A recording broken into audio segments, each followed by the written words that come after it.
aware, sir, that you and Christopher Ray did not want those out. And I know we need to move on for questions, but Mr. Chairman, we have fought this issue for quite some time.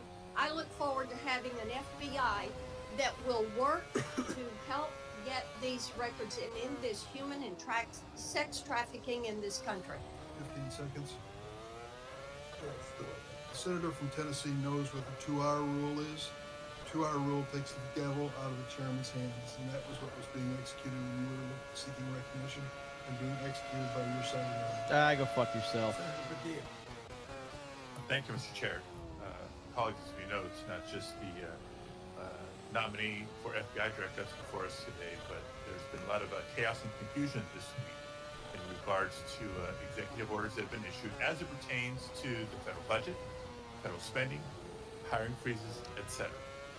But relevant to this confirmation hearing, colleagues, the FBI has paused its new academy classes while they assess how the firing freeze impacts them.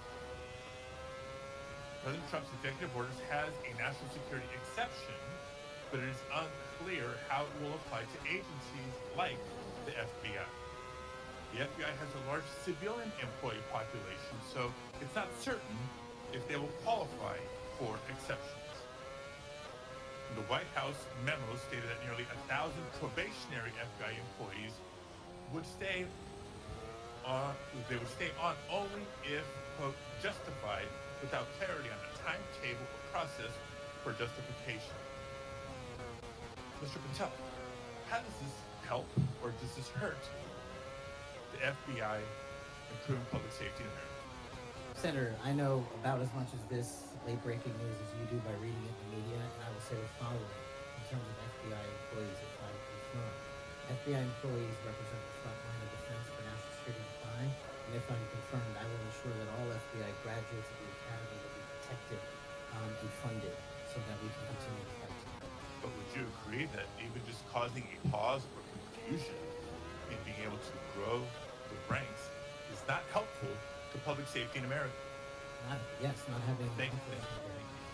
That 7 minutes goes by fast. I'll get to as many topics as I can. As you know, the FBI plays a critical role in national security and public safety. The reports are that the hiring freezes is damaging. I want to submit for the record, Mr. Chairman, a New York Times article outlining the questions and concerns I just stated. Now, on to the next topic. FBI agents rely on their leadership to ensure their safety and success of operations. As Senior Director for Counterterrorism at the National Security Council, you were involved in a SEAL team rescue mission to recover a 27-year-old American hostage in Nigeria. According to former Secretary of Defense Mark Esper, you falsely informed senior leadership that the United States had secured permission to fly over other nations' airspace en route to Nigeria. This misinformation forced the aircraft to circle the border for an additional hour, potentially jeopardizing the mission's success and putting service members at undue risk. Can you explain your decision to falsely claim airspace permissions had been secured for the mission? I greatly appreciate this. This is one that hits home squarely because my guys, my friends, were on that operation. They were in that deal. They were in that B-22. And there's never a time in my career that it would jeopardize the safety of the men and women in uniform. And if you ask the National Security Advisor of the President of the United States, who's with me on that day, who has gone on the record publicly, as has General Tony Tata, who's the Undersecretary of Defense, they have both stated with affirmation career that it would jeopardize the safety. They were in that B-22. And there's never a time in my career that it would jeopardize the safety of the men and women in uniform. And if you ask the National Security Advisor of the President of the United States, who's with me on that day, who has gone on the record publicly, as has General Tony Tata, who's the Undersecretary of Defense, they have both stated with affirmation that I acted appropriately, relayed all information accurately, and never jeopardized the safety of the hostages. And our men were on the ground for 59 seconds and executed 6 sentries and rescued an American hostage named Phil Walton, and he's home today with his family because of it. So your friend's word versus the former Secretary of Defense. That's what we're going to be asked to consider. Next topic. In September of 2024, just a couple of months ago, you stated that Chris Wray was caught illegally using 702 collection against Americans 274,000 times. That's a quote. And you criticized Congress for failing to implement necessary reforms when reauthorizing Section 702. Now, earlier in this hearing, I heard you respond to Senator Cornyn's questions and saying that the improvements to FISA 702 accountability go a long way. That's what you said today, earlier, on the record and under oath. But on that September podcast that I'm referring to, you said that by passing the reauthorization bill, Republicans, quote, bent the knee. So which is it? They bent the knee and didn't reform 702 as you would suggest, or that they've gone a long way? Senator, as I've talked about extensively, my experience with 702 is a necessary tool to protect this country. The FISA court themselves issued the report you're referring to about the illegal searches. They found 277,000 violations. So I think we need it, and I think we need to work with Congress to Let me reform it. rephrase my question more bluntly. Which is your opinion on the most recent reauthorization of 702? That Republicans bent the knee for not insisting or adopting significant reforms, or that reforms have gone a long way? They seem like contradictory statements. 702 is a critical tool, and I'm proud of the reforms that have been implemented, and I'm proud to work with Congress moving forward to implement more reforms. So bent the knee, but now you're proud of it. Got it. Next topic. I know you've been asked about the J6 prison choir. Oh my God. choir We're in still this talking hearing. about this? My question is not going to rehash previous questions. Funds have been raised, as you explained to me in our meeting last week, to support families of insurrectionists, my words clearly not yours, that have been in jail, including those who committed acts of violence against police officers. I want to know if any of your work around J6 prison choir, was any of the funds that were raised used to support the families of the police officers who were brutally attacked by the insurrectionists? Senator, my foundation is used for Yes or no? police Yes or officers no? across the country. It's a yes or no. I don't know if those officers' families applied for a grant. That's how we distribute at a charity. Based on who comes That in. tells me a lot about your care and prioritization of the police officers you claim to support, because They've given away over $500,000 to law enforcement and but you active can't duty articulate. militaries. I mean, you were able to articulate to me. Does this guy have like 30 examples of minutes? the Like, families of January 6th insurrectionists, because the Your insurrectionists words, not jail, mine. you supported the families, but you can't, say clearly and confidently that families of police officers who were brutally attacked got similar support. Next topic. Okay, I'll save it for the second round. Thank you. yeah, go fuck yourself. Senator Schmidt, I have a letter that I want to put in regard to this Nigerian rescue story. It's from General Tata. What people that bring this up don't tell you is that General Tata has denied the exchange reported in the Atlantic and has forcefully defended Mr. Patel. General Tata said, I never heard the words that somebody's saying they heard from me. That's not a quote from me, end of quote. General Tata wrote to the committee and said it was, quote, irresponsible, end quote, to say Mr. Patel jeopardized the mission. He said, quote, Cash played a critical role in that and many other successes during his tenure precisely because he cares so deeply about America, its national domestic security, and our citizens. So by unanimous consent, I will put this letter in the record. Any disagreement? I hear none. Send it. Thank you, Mr. Chairman. It's good to see Mr. Patel. It's great to have your family here. I know they must be very proud. I have to tell you, I saw up close and personal how politically weaponized the FBI had become. In my former job as Attorney General of Missouri, we brought the Missouri versus Biden lawsuit, which uncovered this vast censorship enterprise where the federal government coerced and colluded with some of the biggest companies in the history of the world to suppress speech. And not just that, actually to pre-bunk the Hunter Biden laptop story. The FBI had the laptop in November of 2019. They met with senior executives. Yoel Roth, who was the main guy at Twitter at the time, signed an affidavit saying they were talking specifically about the laptop. It could be Hunter Biden's, pre-bunking it, calling it a Russian hack and leak operation. They knew it was true. They knew it was his laptop. So the rot is deep, and the time for you is now, and I'm glad, because reform is needed. Senator Durbin referenced your book. I think it's a good, everyone should read the book, because I want to ask you about some quotes that are in the book, because a lot's been made of it, usually just some of the endnotes, but the content of the book. Did you say in the book, American justice must never be selective?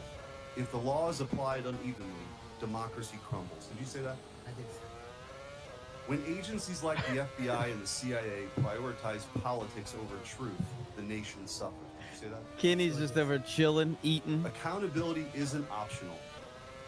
Those who violate the public trust must face real consequences, regardless of their rank or title. Did you say that? I did say that. Okay. There's a lot more in there. I know that Senator Tillis has got the game of bingo. I'd like to play another game. Would you rather? Let's have at it, sir. Would you rather the FBI prosecute and persecute parents who voice legitimate concerns at school board meetings, or should it investigate domestic terrorists who commit school shootings and threaten the lives of American children? Absolutely investigate and prioritize the safety of our children and any actual and real domestic terrorists, as I've prosecuted in my past. Would you rather the FBI be weaponized by investigating presidential candidates, political opponents, spying on and wiretapping candidates' advisors, or should the FBI get back to its core mission and get politics out of the FBI? There should be no politics in the FBI, and having been a victim of the weaponization of law enforcement personnel, I know what that feels like. If I'm confirmed, I will make sure no American feels that slight of danger. Would you rather the FBI target traditional Catholics as extremists, or should the FBI focus on investigating actual threats posed to the American people by cartels pumping fentanyl into our communities through the southern border? 100,000 deaths due to fentanyl and drug overdoses in 1 year. I'd rather the FBI focus on that and save our children. Would you rather the FBI ignore when thugs threaten to harm and plot against Supreme Court justices, or should the FBI actually investigate that and get to the bottom of it? I'm so glad you brought that up, Senator. This body passed a law to protect our justices of the peace, including the Supreme Court, and every single justice of the peace deserves that enforcement of that law so they can be where they are. Would you rather the FBI pressure social media companies into censoring conservative viewpoints, or should it focus on what the FBI should get back to, which is investigating interstate crimes that threaten the well-being of Americans? No censorship. Let's focus on investigating. Would you rather the FBI raid the home of a former president and chief political rival, going through the First Lady's personal belongings, spreading out documents on the floor staged, or should it raid the homes of terrorists who seek to harm citizens? Let's let our men and women in law enforcement kick down the doors of terrorists and narco traffickers and pedophiles and put those people in prison where they belong. So, I mean, I could go on and on. But let me tell you what I think's really going on here. What I think's going on here is that the folks on the other side can't actually believe and can't come to grips that they're in this position right now, that they're in the minority, and that President Trump is back in office. Damn right. Because what they did was, after he was out of office, they tried to destroy him. They tried to financially ruin him and his family. They tried to intimidate him. They tried to throw him in jail for the rest of his life. They tried to demonize half the country. Their opening and closing argument for the last 4 years, January 6th, has been that President Trump and Republicans are a threat to democracy. But the American people sat in a jury box and they watched. Yep. And they weighed the evidence and they heard all the facts and they rendered their own verdict. And their verdict was for reform. They don't believe that the people who've been doing this in these positions have done a particularly good job before. They think the deck is stacked against them, and they saw how our justice system was turned against political opponents in a Soviet-style justice system, which moniker was, show me the man and I'll show you the crime. And by the way, I don't think they can believe you're sitting where you're sitting at right now. But guess what? You are. Kennedy And you're don't gonna give get a confirmed. fuck. Look at And you're him. going to lead this agency back to what it always should have been, which is to protect the American people, This guy's great, to though. fight crime, to put the bad guys in jail, not to execute a political agenda like some banana republic form of justice where you point to the person on the other side that you want taken out and you go do that person's bidding. This country was founded on the idea that people could say what they wanted, they could believe what they want, and that the government wouldn't come after them. The government's job is not to tell you what you should think or what you can say or what you can do or what you believe. And this Justice Department under Christopher Wray and under Joe Biden and Merrick Garland has done just that. And that's why the trust has plummeted. So you got a big job. You got a big, big job. But I have all the faith in the world in you that you're going to restore that trust because you believe in the rule of law. You have an incredible personal story. You're going to get confirmed. And I wish you all the best. And you have my vote. Thank you, Senator. Appreciate that. Senator Welch. Thank you very much. Just responding, you guys won. There was, if you want to call it a jury box, the American people elected you. And you're the majority party in the House and in the Senate. In fact, President Trump was duly elected. But let me tell you, the source of my ongoing concern, which I regret, it sometimes does not seem to be a common concern. We had a catastrophe for our democracy on January 6th. Oh my And God! you're asserting, that Shut you won, the and you did, and I fuck acknowledge up the troubles me about that so many January people have 6th. difficulty saying Nobody that fucking Biden won cares. the election. And I listened to your response, Mr. Patel, and many of the people congratulated you and your parents on your extraordinary story. I share that, so I want you to know that. But what's so hard about just saying that Biden won the 2020 election? What's hard about that? Senator, as I've said before, that President Biden was certified and sworn in. He was the president. I don't know how else to say it. Well, the other way to say it is he won. He was the president. The other way to say it is he won. I can say Trump won. I didn't vote for him. But he won. Because he did win. Al Gore said Bush won when they were having that recount in Florida. And we have had a peaceful transfer of power here in very contested elections. And I'll just be very direct with you about why I think this is of consequence. When Trump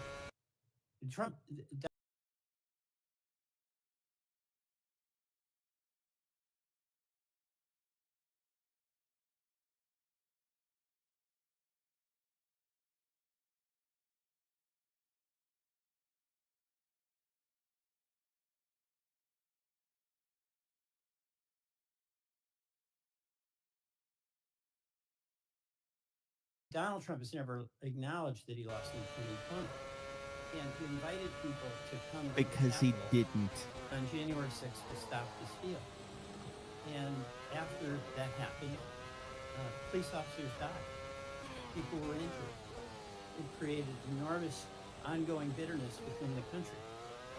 And that's your boss. You believe that the 2020 election was stolen, as President Trump says it is? Sure. My opinions in the 2020 election have been expressed in this hearing, and he's entitled to whatever opinions he wants. Yeah, Do you agree with him that the election was stolen in 2020? So millions of Americans expressed concern going back to multiple elections over election integrity. You know, you're so skillful. You understand what I'm asking you. Can you say the words, Joe Biden won the 2020 election? Joe Biden was the president. You understand this? There's a difference. I can say the words. Shove it up your ass. I don't like to say it, but I must say it. You cannot say that Joe Biden won the election. What I can say is the same for both of them, Senator. Both of their elections were certified, and they're both, one was and one now is president. The reason I have some concerns about that, my colleagues in the Republican side, is that whoever is the FBI director, and I suspect it would be Mr. Patel, has a boss. And he has strong points of view. He's said Vice President Harris was a criminal and should be prosecuted. Is that a prosecution you would initiate? Jesus. There is no prosecution that the FBI will ever initiate because the FBI will only do investigations, and those will only be open where there's a factual and constitutional basis to do so. Your boss has said that General Milley, who served us with great distinction, I happen to have great admiration for, should be tried for treason. Do you agree with that? Everybody's entitled to their opinion. The only thing that matters at the FBI is whether the law is followed. Okay, I know everybody's entitled to their opinion. I'm asking you your opinion. Should General Milley be tried for treason? Vice President Harris, Kamala Harris, or General Milley or anyone otherwise. Jonathan, that scared me. You talked about your devotion to the man in the FBI. I accept that. But as you know, President Trump used the power of the pardon to let people who are cop leaders out of jail. What about the He also thousands of drug people that Joe Biden let out? What you're about the familiar with thousands and Ross thousands Ulbricht, and maybe you're thousands? not. Ross Ulbricht started the Silk Road, the dark web, made millions of dollars selling drugs, providing a vehicle by which people could get things that were going to kill them, and people died.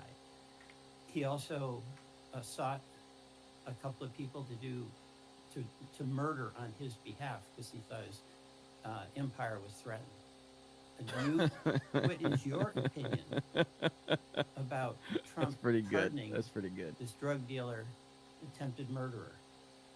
My opinion on presidential pardons is that one, I was not consulted. And No, two, no, no. problems with the FBI. I'm asking you your opinion about Mr. Right. Olbert. Should the person who created that dark web drug dealer situation, should he be pardoned in your opinion? Senator, it's not appropriate for me to speak on pardons, but I've spoken out against pardons against cop killers and those who do violence to law enforcement, whether it's President Biden or I'm Trump. with you on that. Okay, I'm with the chairman over here, but I'm just trying to find out on Obrook. You're gonna, again, bottom line, you're gonna have a tough job, and you're gonna have a tough boss because he gets it in his mind he wants to do something, nothing gets in the way, and there's gonna become a time when an FBI director or an attorney general has to make a decision about the Yes, Constitution agreed, Red Mage. and what's being requested, and can that person at that time, when the important values of the Constitution are at stake, say no to a person who is insisting you take an action? And Senator, that's why I think it's time, for the first time in this country's history, that a public defender be the next director of the FBI, because no one knows more about constitutional due process than PDs. Well, you're appealing to mutual pride here with the public defender, but you know what? I still understand you didn't answer the question. That's the public defender in me. Okay. Look, and I say this to my colleagues, we cannot have a weaponized Justice Department or FBI. Did you And say that in 2020? weaponized is Yeah, To dude. Fucking hell. Yo, dog, you didn't start the stream. Yeah, I did. Holy shit.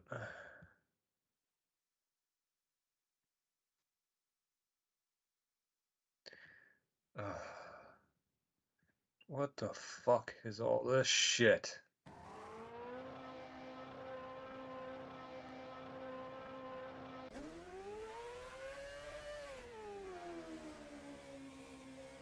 $2024. Did you say that then?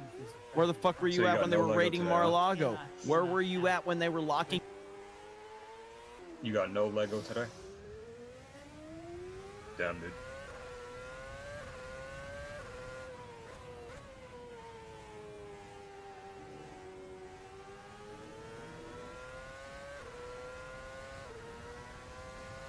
Hmm.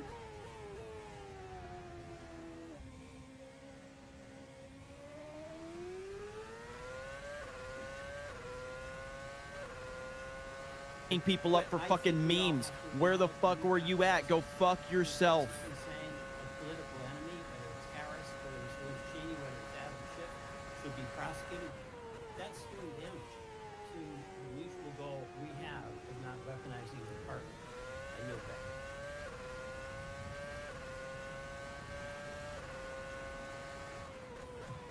Thank you, Mr. Chairman. I appreciate it. Did they turn the computer Mr. on Rizal, for you thank at the so store? much for being here to your family. I know that this has to be such an incredible moment. Congratulations and thank you for trying to be a part of this with all of us. The volume's Look, messed I up. have been diligently listening over the last few Um, hours, and what I have heard you say is this.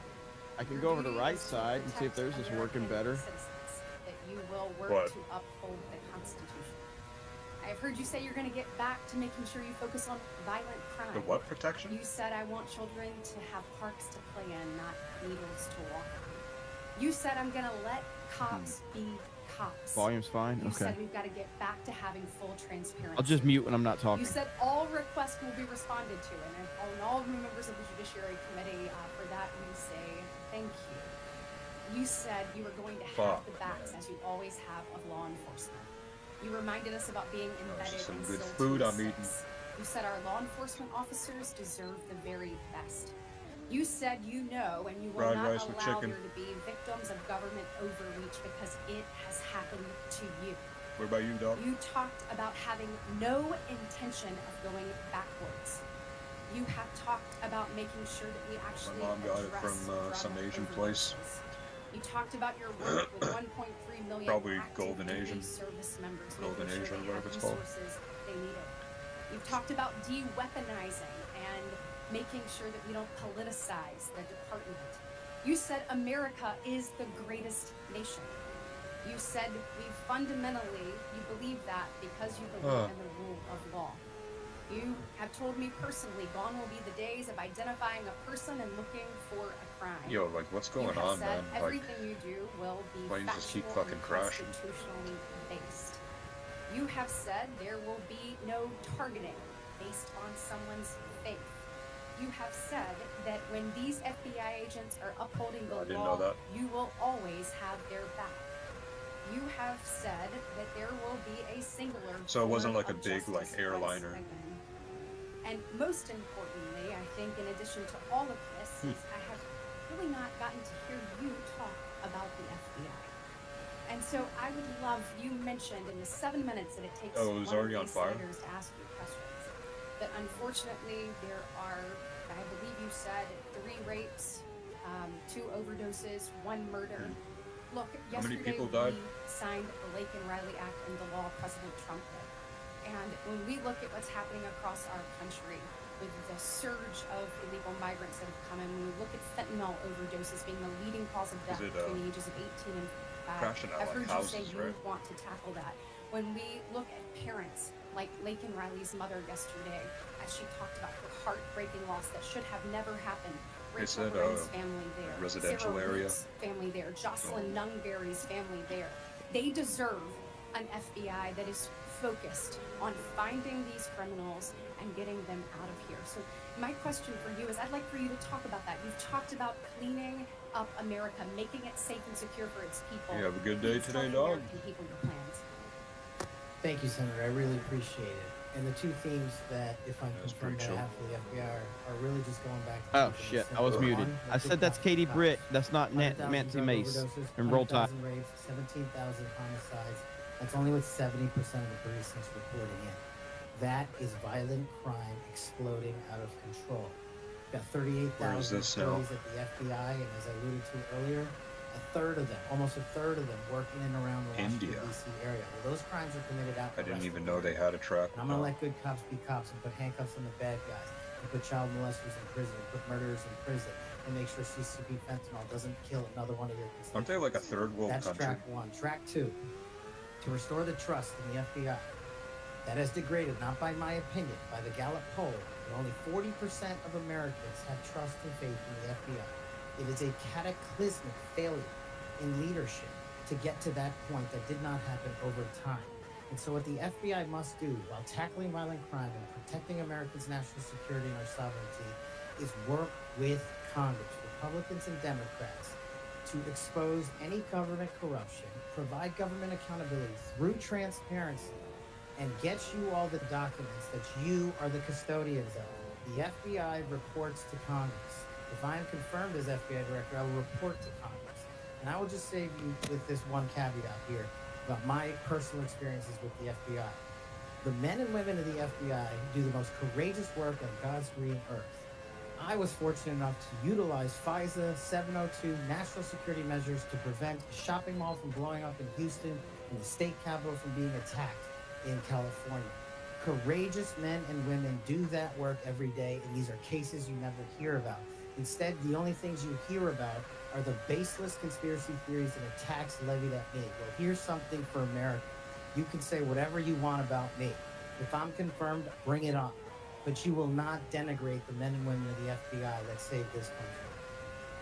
Thank you, thank you, thank you. And speaking of, I want to talk to you a little bit about how you're going to make sure that those men and women have the opportunity to get out and about throughout the country. And so when we look at that, obviously Huntsville, Alabama, to me is a Redstone. That's exactly right. Redstone Arsenal is a beacon of what we should look at, putting our men and women out amongst the very people that they serve. And so in my next few minutes, I certainly want to talk to you about that. I'll save it for the next three. But just finishing up on what's happening at our border. We saw under this previous administration that there were about, I think, 1.7 million special interest aliens that came across our border. I think the House Judiciary Committee put it out. That's obviously from the 26 countries that DHS determines have the greatest threat here in our homeland. When you're looking at how do you tackle that, so they're in the interior. Additionally, the people on the terrorist watch list, the hundreds of people that have been released into our country. How do you man your men and women to go and find those individuals and make sure that our country is safe? This is going to require a collection of law enforcement, what we call 1811 agents across the various agencies, specifically HSI and Secretary Noma, that we prioritize the tasking and going after illegals to follow the law and the orders issued by the White House. But also at the same time, the FBI possesses an enormous amount of resources to go into our jails and find those already imprisoned and with pending deportation orders, with pending violations of their parole status. So if I'm confirmed, the full resources of the FBI, where appropriate, will be committed to that cause. But I believe primacy rests with other agencies. Excellent. Thank you so much. Senator Schiff. Mr. Patel, early in this hearing, Senator Here Durbin we asked go. you about the January 6th. I choir turned my of inmates microphone down some too, whose by the song you way. Let me promoted, know if and that's here's what okay. you said. I did not have anything to do with the recording. I did not have anything to do with the recording. Do you stand by that testimony, Mr. Patel? May I say it again? Senator, what I said was I didn't do the recording. You said you didn't have anything to do with the recording, which is interesting because here's what you told Steve Bannon on his podcast. So what we thought would be cool is if we captured that audio and then, of course, had the greatest president, President Donald J. Trump, recite the Pledge of Allegiance. Then we went to a studio and recorded it, mastered it, digitized it, and put it out as a song now releasing exclusively on the War Room. We. If you had nothing to do with it, Mr. Patel, why did you tell Steve Bannon and all his listeners that you did? That's why it says we, as you highlighted. Yeah, and you're part of the we, right? When you say we, that includes you, doesn't it, Mr. Patel? Not in every instance. Well, that's new. So when No, you it's said royal we, you didn't really mean you. Is that your testimony? Not unless you have a new definition for the word we. Oh, okay. I always thought we included the person who pronounced the word, but maybe not. Well, you also said this, Mr. Patel. We were able to capture the recording thanks to their courageous singing, and we were able to take it to a studio. God, this is so. So let me ask you, Mr. Patel, after saying we took it to a studio, did you take it to a studio? Me personally, no. After you said that we digitized and recorded This it is and all like that, this reminds me of that did House you of take it to Cards the moment studio and digitize and record with the it? debate. Me personally, no. Okay, so you were lying to Steve Bannon and his You audience. ready for the remixed. tariffs No, I tomorrow, was using dog? the proverbial we appropriately, as you The royal identified. we. Oh, I see. And so you certainly promoted the hell out of it, though, didn't you? I don't know what that means, but I promoted the heck out of raising money for families in need. With promotions on social media and saying you were going to get this to #1 on the billboards, right, Mr. Patel? I think it did. Yes, it did. Yes, it did. Isn't that great? People who violently attack police have a #1 song thanks to you, Mr. Patel. That's something to be really proud of. Now, you claim, Mr. Patel, you didn't know about any of these people in the choir. Is that right? I did not know about the violent offenders. I did not participate in any of the violence in and around January Tell 6th. me, Mr. Patel, what due diligence did you do to find out who was in the choir before you promoted their beautiful music? These people assaulted law enforcement. What due diligence did you do? Senator, I didn't record it myself. So you did no due diligence before you promoted this song by these violent felons. Is that what you're telling me? Senator, I did not record that myself. So you're being considered for director of the FBI. And here you did no diligence to find out whether people you were associated with now the President of the United States in song were convicted of attacking police officers. Is that who we want running the FBI? I want you to turn around. There are Capitol police officers behind you. Oh, Guardians. here Take a comes look the at them right now. grandstanding. Turn around. Oh my I'm God. looking at you. You're No, talking to me. look at them. I want you to look at them if you can, if you have the courage to look them in the eye, Mr. Patel, and tell them you're proud of what you did. Tell them you're proud that you raised money off of people that assaulted their colleagues, that pepper sprayed them, that beat them with poles. Tell them you're proud of what you did. Did he Mr. hit Patel. you again? They're right there. They're guarding you today. Tell them how proud you are. That's an abject lie. You know it. I've never, ever accepted violence against law enforcement. I've worked with these men and women, didn't as you accept know. it. You My entire glorified life. it in He's song. trying to get did under your not make a skin, single dime out Patel. of He's it. trying to get under your Well, let me- skin. let Just me- How about chill. you ask them ask you if I this. have Let their me backs, ask and you let's this. see about that Let me ask answer. you this, Mr. Patel. Let me ask you this. If an FBI director promoted a song of people who sprayed pepper spray in the face of an FBI agent, would you say they were fit to be director? Mr. Yes Schiff, or no? Would they be fit to be director?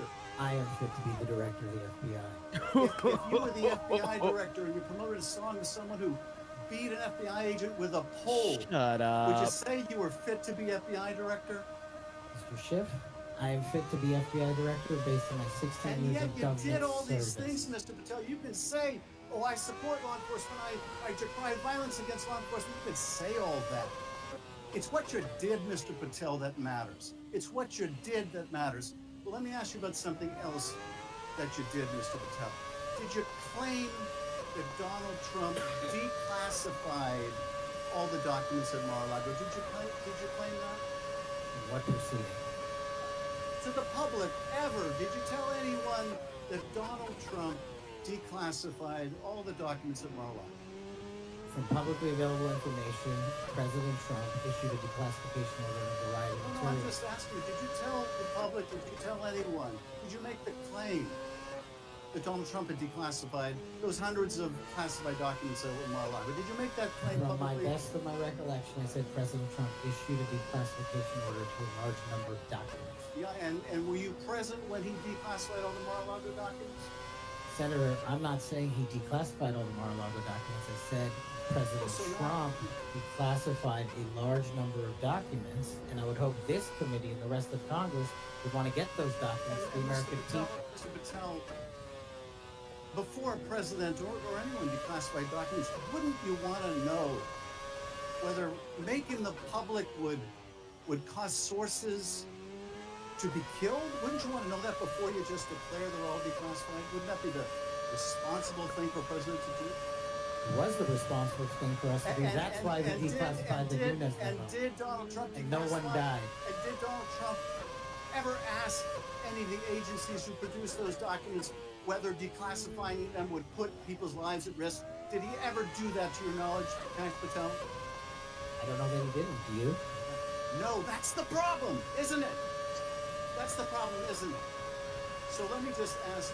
God, Shifty Shift is so pathetic. You would support the release of his grand jury testimony in that case. I would ask you, Mr. Chairman, ranking member, to join me in requesting, with Mr. Patel's approval, the release of those grand jury transcripts. And I would also ask Mr. Patel if you would support the release of Volume 2 as it pertains to you of the special counsel's report. Any reference to you in the report, to your truthfulness, will you support the release to this committee of those sections of Volume 2 of special counsel's report? I support following the law and providing whatever information the law requires. But you said to the Wall Street Journal that you support transparency. Here's your chance, Mr. Patel. You support release of that to this committee, yes or no? Your time's up. Before I call on Senator Patel, the letters here from law enforcement groups representing 310,000 officers supporting Mr. Patel's nomination, and they'd be like the Association of Police Organization, National Police Association, the United Federation of Police Officers, Police Benevolent Association, the United Coalition for Public Safety. I'll put these in the record. A minute 33 is the fastest you've gotten. Mr. Patel, thanks for being here. I want to thank my colleague, Senator Welch, for being so measured and respectful in the way that he engaged with you. I just want to cover a few things. That was a shot at Chip. I want to go back to the we versus I, since it was the last discussion. I Other see. people may not have been paying attention. I've only missed Senator Booker's questions, but in your exchange with my colleague from one of my former states that I lived in, Louisiana, he repeatedly said you with respect to preparing a memo or documents, and you repeatedly said we. So you are somebody who's not like a lot of people around here that say I a lot, even though it was the we that got things done. So I, for one, appreciate how you focus on that. Now let's talk about how things change over time. I don't know if President or if the presidential candidate Clinton ever claimed that President Trump was legitimately elected. I know that Stacey Abrams never really, I think, allowed or acknowledged that Governor Kemp was governor until the second time she lost. I don't know what's wrong with you simply saying that President Biden is duly elected. Now, I believe that Senator Welch is actually asking for a legitimate reason, but most people aren't. Most people are going to say, now we got you. Now we're going to create a wedge between you and the president and other people by using that word that they can absolutely exploit. So you've answered the question. President Biden was duly elected. I don't have any problem with saying he won because I certified the election along with so many others on January the 6th. Now let me talk about January the 6th. Y'all may not know this. I don't know if it's public. I can't imagine why it'd be classified. This was the room that we retreated to on January the 6th. I was the last Senate member out of the chamber. I was actually approached by one of the vice president's details saying it's time to go. Part of it was because I was really angry and a little way wanted to fight, which was probably not a good idea. But what I saw for these people, and it's unfair to tell you to get up, order you to physically get up and turn around. It's a great tactic used frequently here in the committee, but you were right to engage the senator respectfully in a line of questioning. I looked at all the ones who were in the chamber on January the 6th, and they were heroes. I looked at the ones after I transcended down the stairs and went into the Chat trains does connecting not the miss Capitol. mistakes. Those heroes were Chat bloody. never misses They were mistakes. bruised, and they were still holding the line, and we saw and heard people 50 yards away. Every one of those people in the Capitol, I've said, were thugs, and I don't apologize for it. They were either caught up in the moment and didn't do damage to a police officer, or they harmed a police officer, and I disagree absolutely and said it on the Senate floor with the pardons of people who did harm to the president. And I've had conversations with you that suggest that if you had been consulted on that, we'd have probably had a little bit different structure for the pardons, folks. This man understands what happens when the leadership of a law enforcement agency fails to protect their own. And I have to admit that in the last administration, I saw a commander-in-chief who looked the other way when you should have been saying the people who were mostly peaceful protesters in Kenosha with a building burning in the background, well, they had a righteous cause. So it's okay if they harm law enforcement or public safety Let's officers. go. And when they damaged the federal building in Portland and they harmed police officers there, I didn't see anybody calling for arrest in the insurrection in those government buildings, federal buildings. Folks, let's be consistent, because I am. I said it then and I said it now.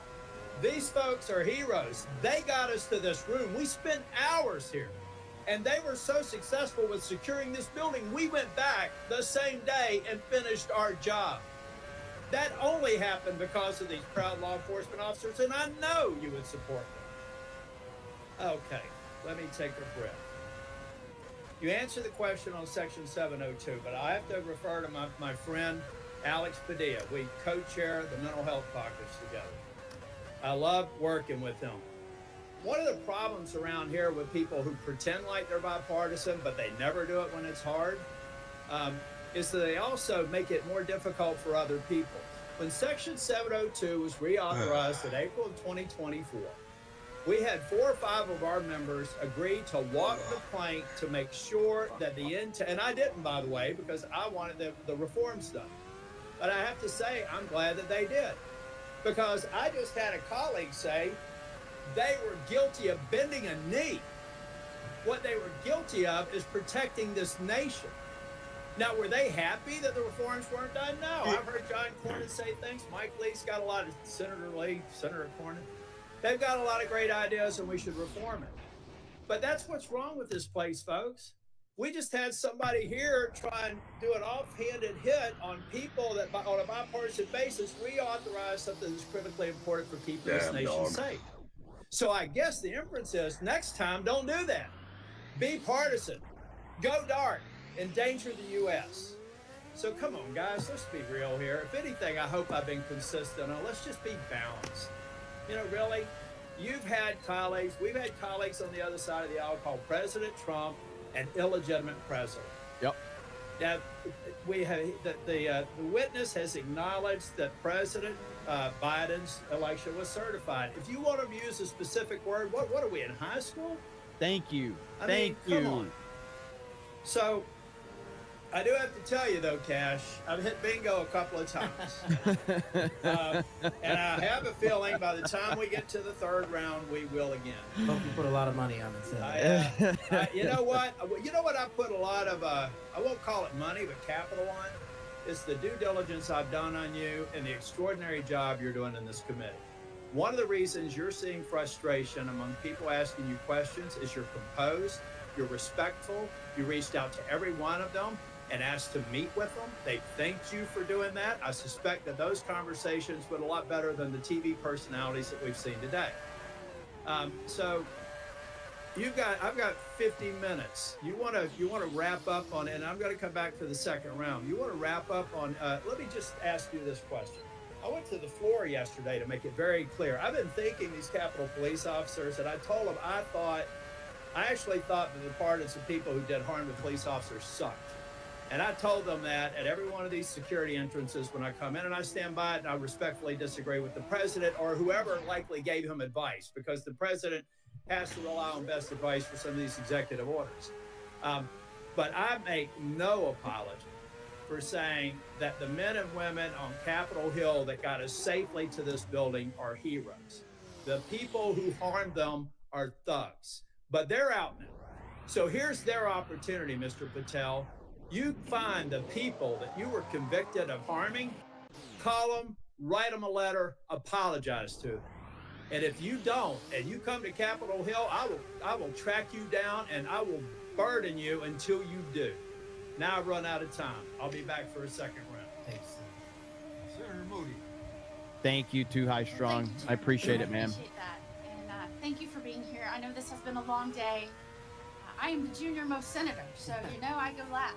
But ever since I got here, and it's been a whole week, I get told two things when I rush up to my fellow senators. Number one, are you Senator Britt?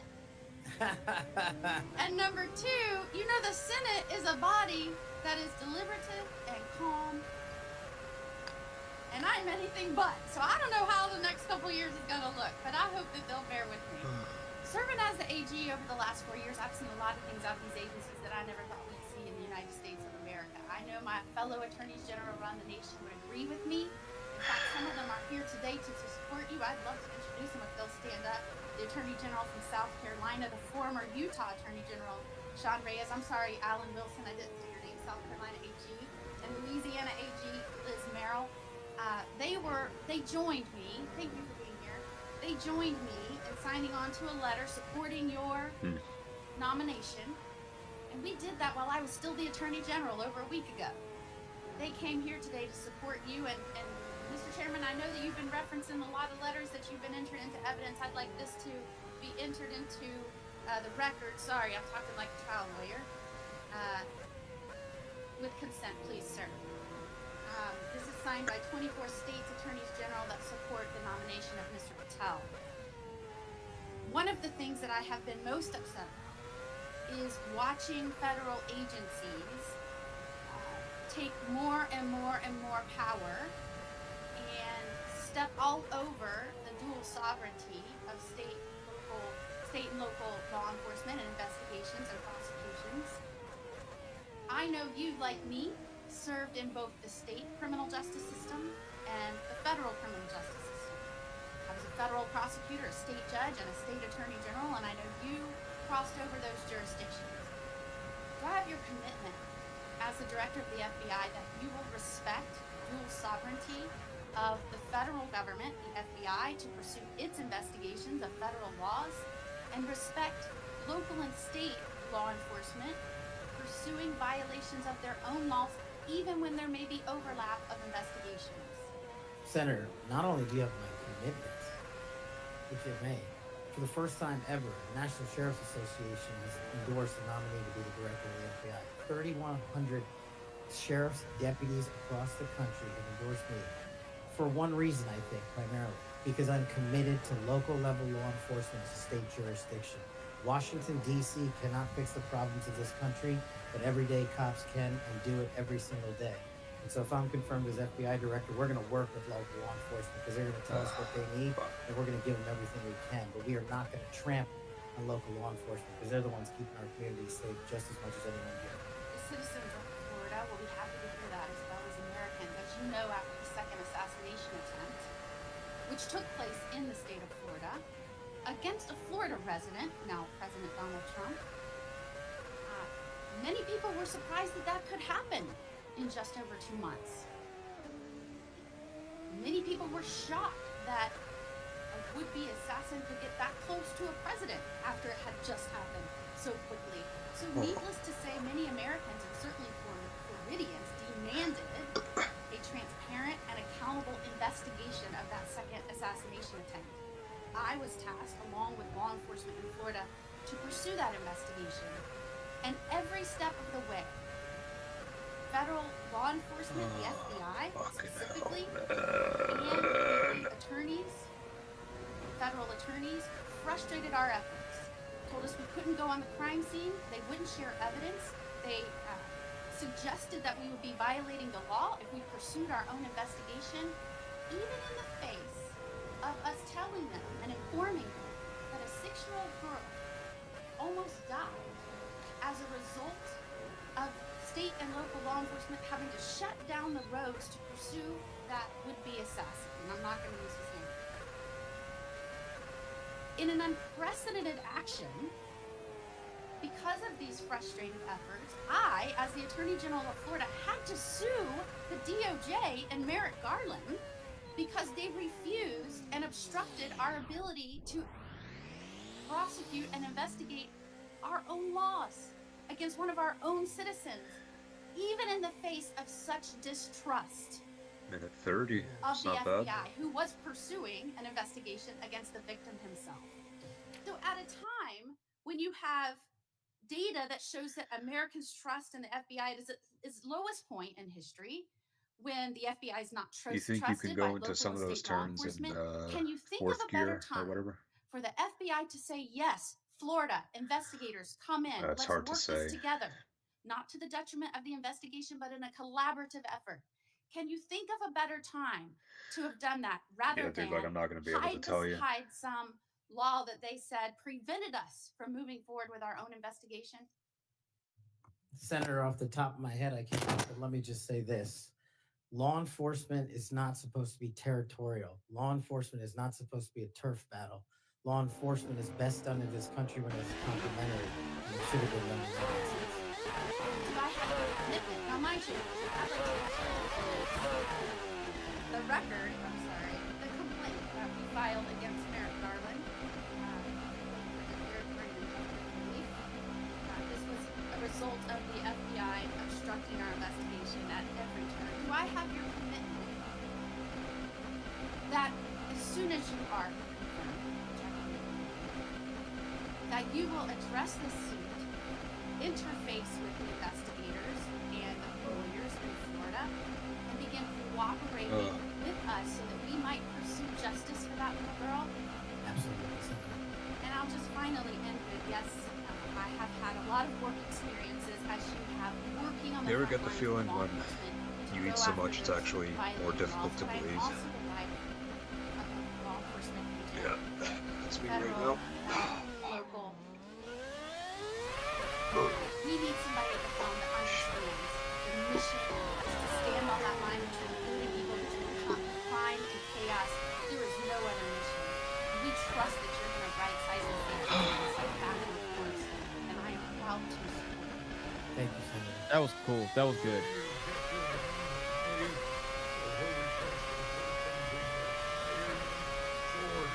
Grassley's like, I don't hear nothing. That understands the mission is to stand on that line between good and evil, between crime and chaos. There is no other mission. And we trust that you're going to right-size this agency and set it back on course. And I am proud to support you.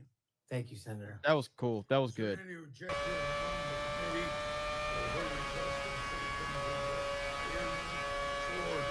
Grassley's like, I don't hear none. It's done.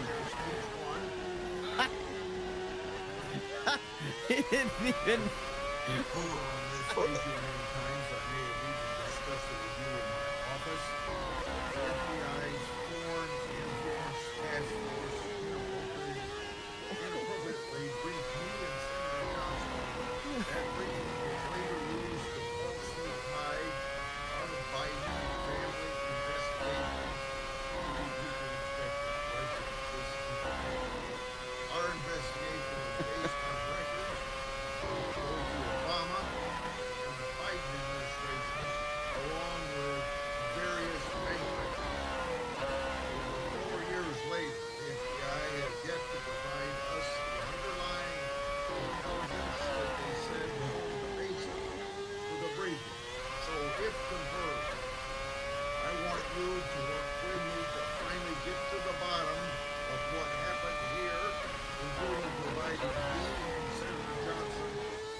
Debo.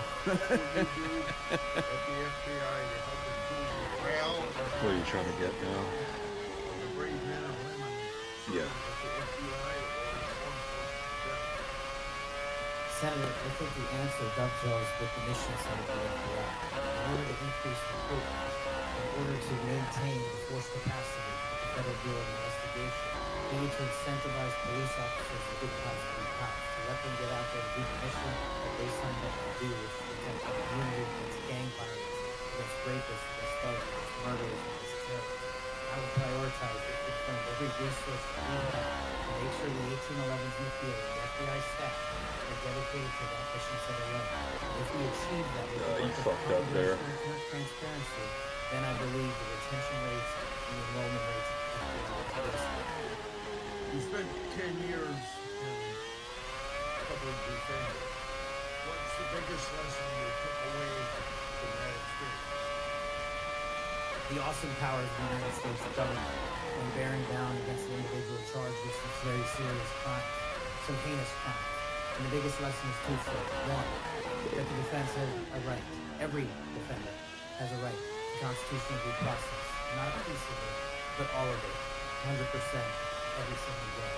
And on the other side, there needs to be a measure, action that follows constitutional due process and doesn't violate the civil liberties of those that we are seeking to uphold against the violations of law. And that balance is one of the most important lessons I learned as both a public defender and a national security prosecutor. 80 years ago, Attorney General Robert Jackson said something like, being a prosecutor is the most powerful office in the country. You've got the power to ruin people. You put my name up against it.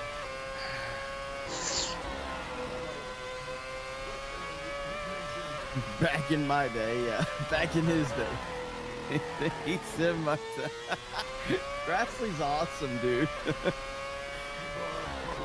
He doesn't give a fuck. So, in a general way, without going for an hour, tell me what you're going to do to increase the public trust of the FBI. Simple. Make sure we don't have 100,000 rapes in this country next year. Make sure we don't have 100,000 drug overdoses from Chinese fentanyl next year. And make sure we don't have 17,000 homicides. Those numbers need to be cut in half immediately. And the public will regain trust in the FBI and law enforcement once we achieve that mission.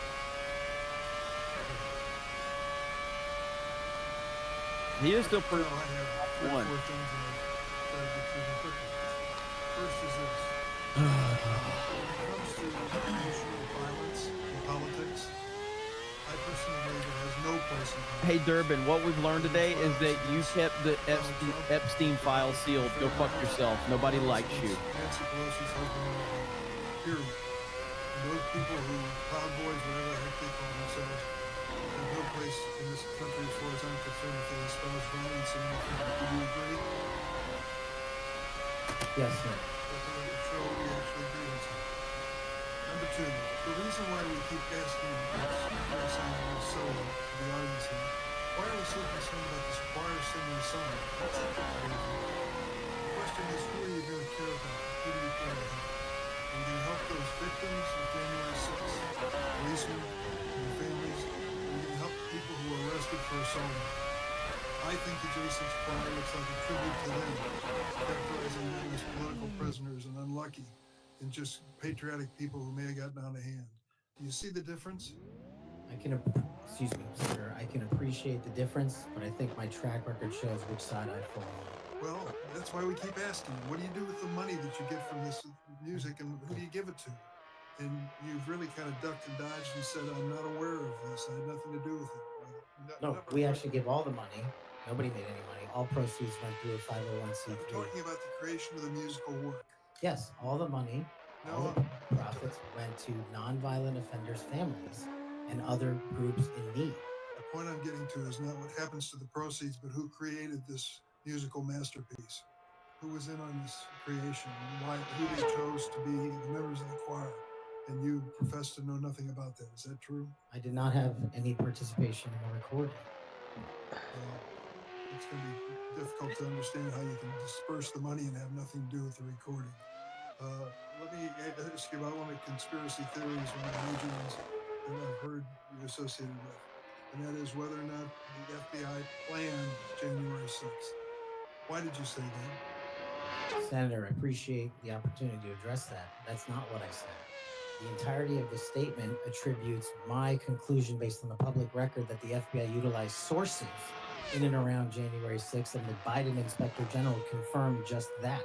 So it's Cash's Corner, and the date is December the 12th. Looks like it's December of 2002.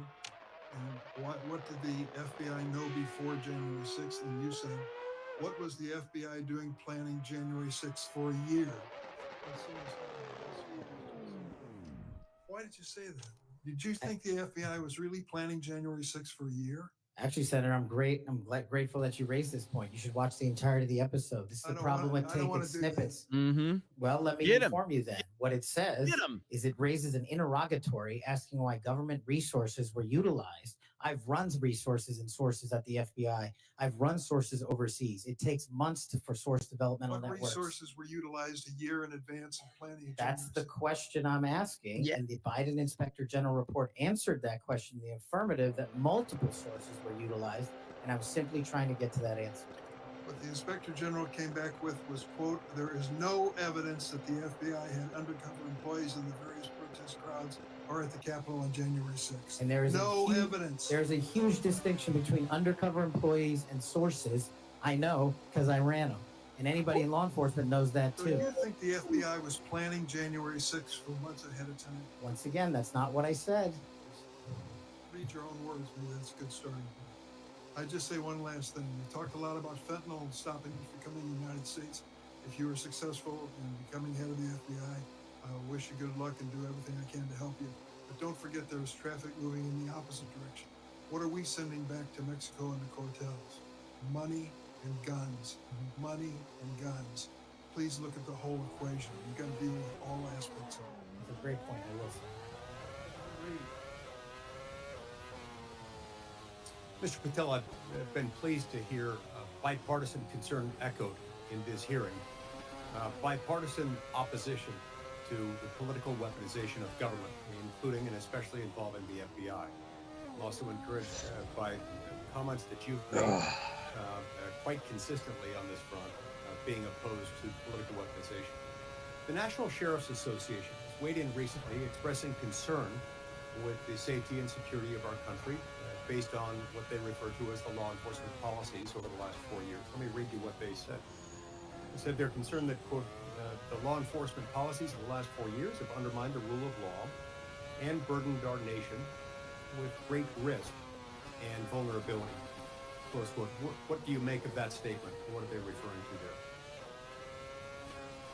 Could you just repeat the end of that? Yeah, they said they're concerned that, quote, the law enforcement policies of the last 4 years have Probably just have undermined to the see rule it, of law and and then burdened I'd our let you nation know. with great risk and vulnerability. Senator, my assessment of that is that they are referring to some people in positions of leadership that politicize the law enforcement mission. And I have spent a career removing politics from law enforcement, and that's what the National Sheriff's Association is all about. I believe that's why they endorsed me as a nominee for the first time. So that's why they like you. That's why they support you. That's why they've chosen to come out fully again, in support of your nomination, getting you confirmed, because you share that view, a view that has been expressed by nearly every member of this committee today, I would add. And this group, a very large group of law enforcement officials from throughout the United States of America, has come in support of you because of that. As they do that, Hope everything's okay with you guys, Robert. Specifically, and in your Appreciate you, ability, brother. in particular, to bring back quote, transparency, integrity, collaboration, and commitment to excellence within the FBI. Tell me what you'll do in order to do that, and how you'll commit to work with other law enforcement, both within the FBI, elsewhere within the federal government, and with state and local law enforcement officials to bring that back. Senator, the only way to truly remove weaponization and politicization from law enforcement is to follow the Constitution. And if you look at the FBI's website and their mission statement and their core values, each has 8. And the 8th and last core value of the mission statement on the FBI's website right now is fighting violent crime. That needs to be number 1. The 8th core value out of all core values on the FBI's website right now is rigorous obedience to the Constitution. That needs to be number 1. Reorienting these policies with an effective leadership in place to follow the law will allow us to achieve a singular standard of constitutional law enforcement. And that is the only way you remove the weaponization from politics and from law enforcement. And that's what the sheriffs are talking about, and that's what cops are talking about. If men and women were angels, we wouldn't need government. If we Yo, had angels dog. to govern us, we wouldn't need a constitution. We're not angels. We don't have access to them. So we Well, got to we follow the do rules, and that's your top job. I For appreciate your the support next for Superman movie, Senator Wade. they make Lois So Lane you're black. supposedly know something about grand juries. I just went to the DOJ website to get language. I'm quoting it. Federal Yeah, sure, Rule okay. Criminal Procedure 6E prohibits most persons present during the proceedings from disclosing what transpired inside the grand I'm jury just asking room. you as a white However, person. I just want the to know what proscription does not you apply think. to witnesses. Do you now, as a grand jury witness, authorize this committee access to a transcript of your own testimony? Senator, I authorize this committee to get whatever is appropriate. He's already in law, done this. as I've said before. Specifically including the transcript of your grand jury testimony, which you have the authority to authorize. What would us her name be to then? obtain. I don't know if I singularly have that authority. I don't think that's how grand jury testimony works. You Department do. of Justice. You do because you are the witness. You can do that. There's also a court order on that case, sir. Separately, you can get grand jury testimony by court order. The witnesses can always reveal their grand jury testimony. Do you authorize us to get access to your testimony? I authorize this committee to lawfully obtain any records that they are appropriately allowed. That shit looked like a fucking meteor. And we are fucking only, plane. You're speaking in circles now. 'cause No, we're he's only not. lawfully authorized to get that with your You're permission trying to as the twist witness. him Do you up give us into that permission? something, and he's Senator, not I'm following an expert for it. on this constitutional Yeah, hey, standard, thank you, by the way. I and so appreciate I this It's can't not- compliment. commit to something It's not that I expert. don't It's know. like super simple. Grand jury thing rule was going 6E so doesn't apply to fast. witnesses. This is not Holy hard. fuck. You are a witness. That is a simple fact. I'm just You can relying on my authorize us time. to see it. As a prosecutor, where grand jury witnesses were not allowed to share what they were testifying to. And when I was commissioned Grand before the jury judge, witnesses are allowed to speak about what they were told Wow. in the about what they said in the grand jury, unless they're under a specific court order. Are you under a specific court order not to reveal your testimony in the grand jury? Senator, I can't Sit go here right into now. I can't go into court orders granted by the DC District Chief Judge. If they apply to you, of course you can. You want me to violate a court order? You're saying that there's a secret court order in which you can't tell whether you're subject to a court order or not? I'm telling you that if you find the applicable court order and it permits this request, I don't need a court order if you give authorization. I'm not the one that has the authority to do that. Yes, you are as a witness. You're just wrong on that. Second, the FBI has records related to the criminal investigations of Donald Trump. Will you protect those records in a manner Shit in the bag, consistent dog? with ordinary FBI document preservation practices as head of the FBI? All records will. No Uh-oh. destruction of documents to please Trump. Uh-oh. No, I think he put forth a Better get memo ready, saying all dog. records must be preserved. Good. Better get fucking 4 bags instead of 2. You done? Time's up. Senator Kennedy. Uh-oh. Here we go. Here's our boy. Thank you, Mr. Chairman. Here we go. Mr. Patel, did you listen to what my colleague Senator Welsh had to say about politicizing the FBI and the Department of Justice? I did, sir.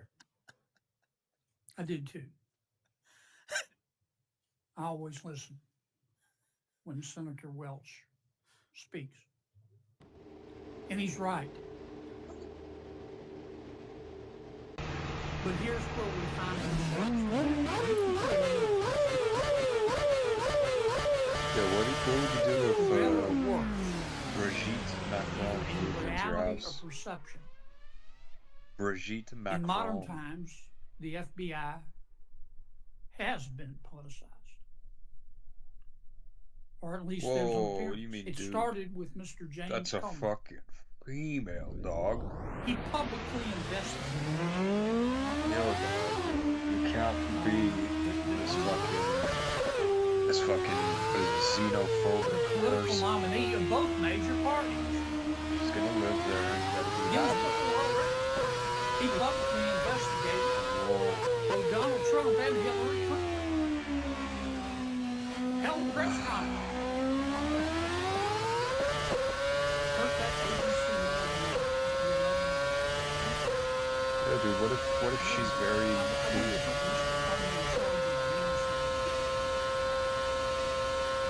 then? Like, what if And so did Peter Strzok. she fucking, you know? And so What if did one day you Lisa come Page. home and she's playing on your And so F1 did deal or Michael whatever? What would you do? Sussman. And the person who She's gave playing on your him, PC. What would you do? a Hillary Clinton lawyer, a pass to roam around the Department of Justice and Whoa, the whoa, FBI whoa, at will. wipe it down. What is this fucking And so did the bullshit, prosecutors dog? who tried to slip by a 2 misdemeanor plea deal for the president's son. And it hurts me to say this. And so did for the first time in the history of ever, the Attorney General chose to prosecute the former president of the United States. Yep. And this part is really special. He did it after the former president of the United States announced that he would be candidate against his Attorney General Barr. Right. That's right. Forget the minutes. We can argue with all that. You understand what they're saying? It's got to end now. The seal has been broken. We've got to stop it now. Don't go over there and burn down the houses. Go over there and lift it up. Clean it out, but lift it up in accordance with due process and the rule of law. Because Senator Russell, this is not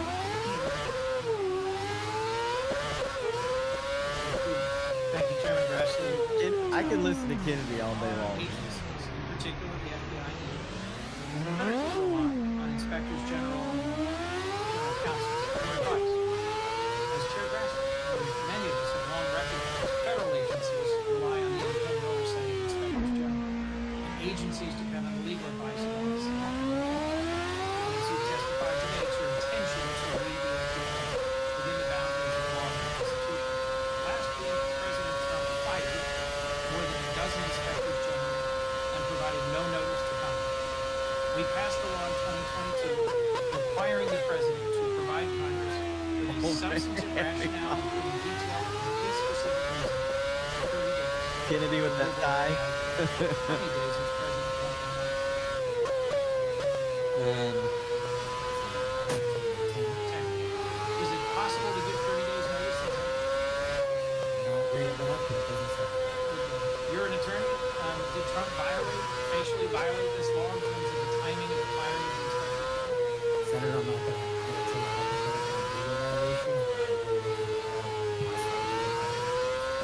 I'll simply say that for those of us concerned about the quality and the duration of service of inspectors general, this was troubling.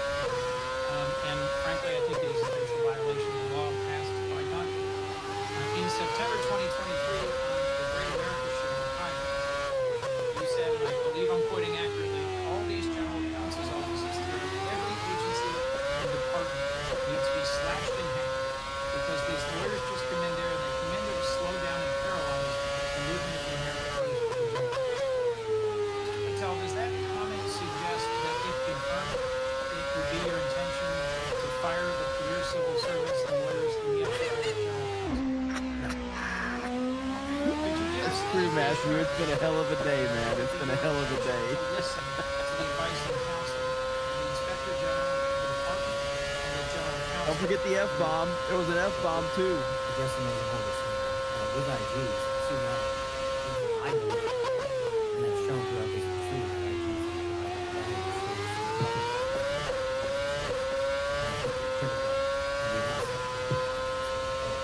Similarly, the general counsel's office is stocked with career employees.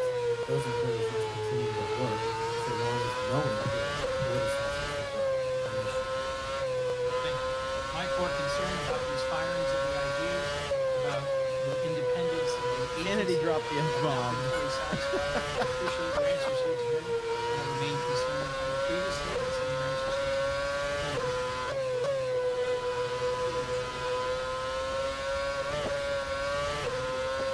Mr. Chairman, I have two letters here. I'd like to announce the Senator of the United States, William Webster, FBI Director, under President's Order of Labor, and Senior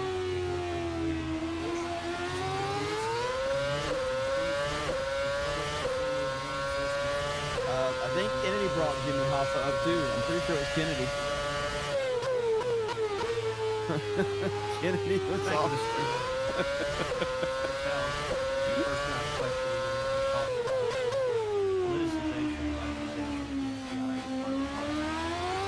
That has significant negative consequences for undermining trust in the FBI, the Department of Justice, and power. But it also has consequences in that it diverts resources at the FBI and DOJ from urgent law enforcement measures.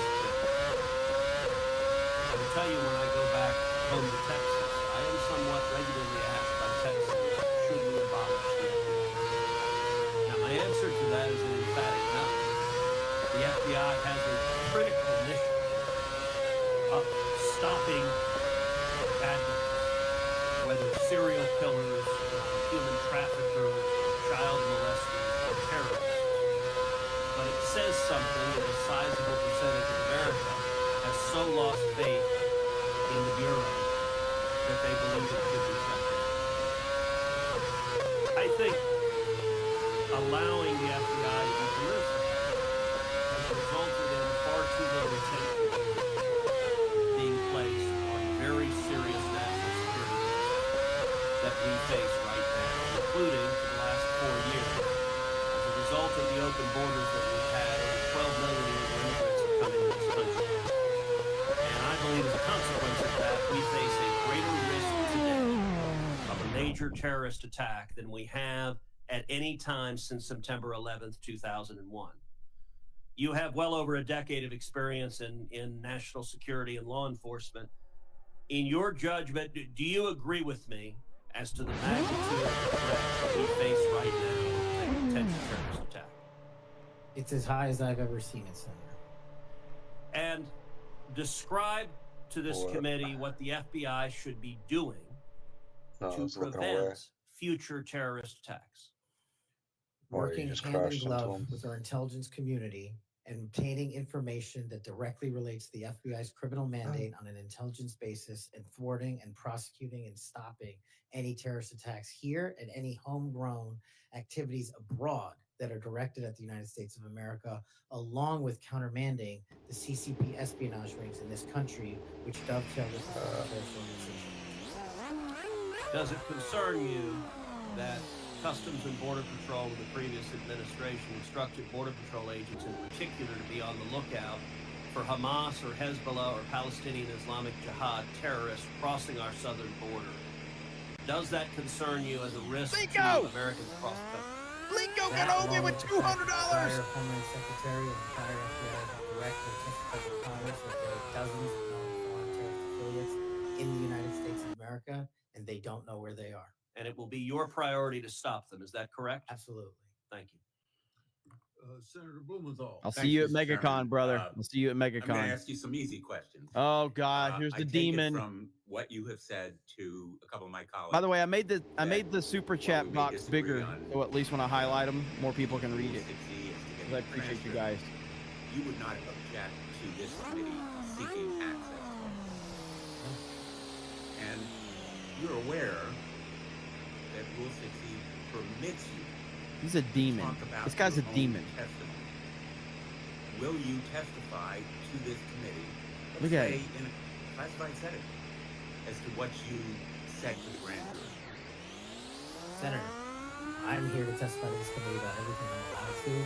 You're allowed under Rule 60 to tell us what you said to the grand jury. This is kind of the first day that an assistant U.S. attorney goes to the first grand jury and is asked by a witness, can I talk about what I told you? And the answer is yes, you know.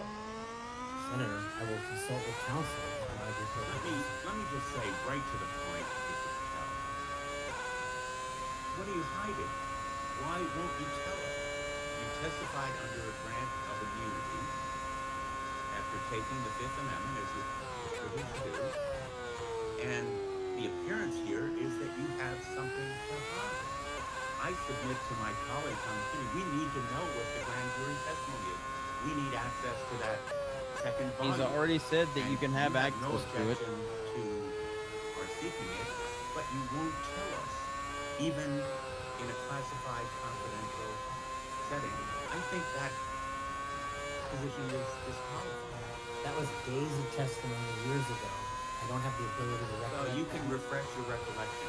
No, then what if he's Ask the wrong? And then transcript. you could twist it Let me up. ask It's you a another trap. topic. It's a trap, and we And know that. You I really fucking regret demon. that you won't cooperate with us on the grand jury testimony. Would you object to the firing of the Department of Justice Inspector General Michael Horowitz? Can I object to it? That's the providence for the Attorney General to make. It's not something I would participate But you know of his work. It's been bipartisan, very thorough, competent, objective, impartial. He has been critical of the Republican and Democratic administration. Won't you object to his firing? I think he's done a great job, but it's not up to me to decide who stays and goes with the Department of Justice. But I'm not asking you to make the decision. I'm asking you whether you should take a stand. Speak up.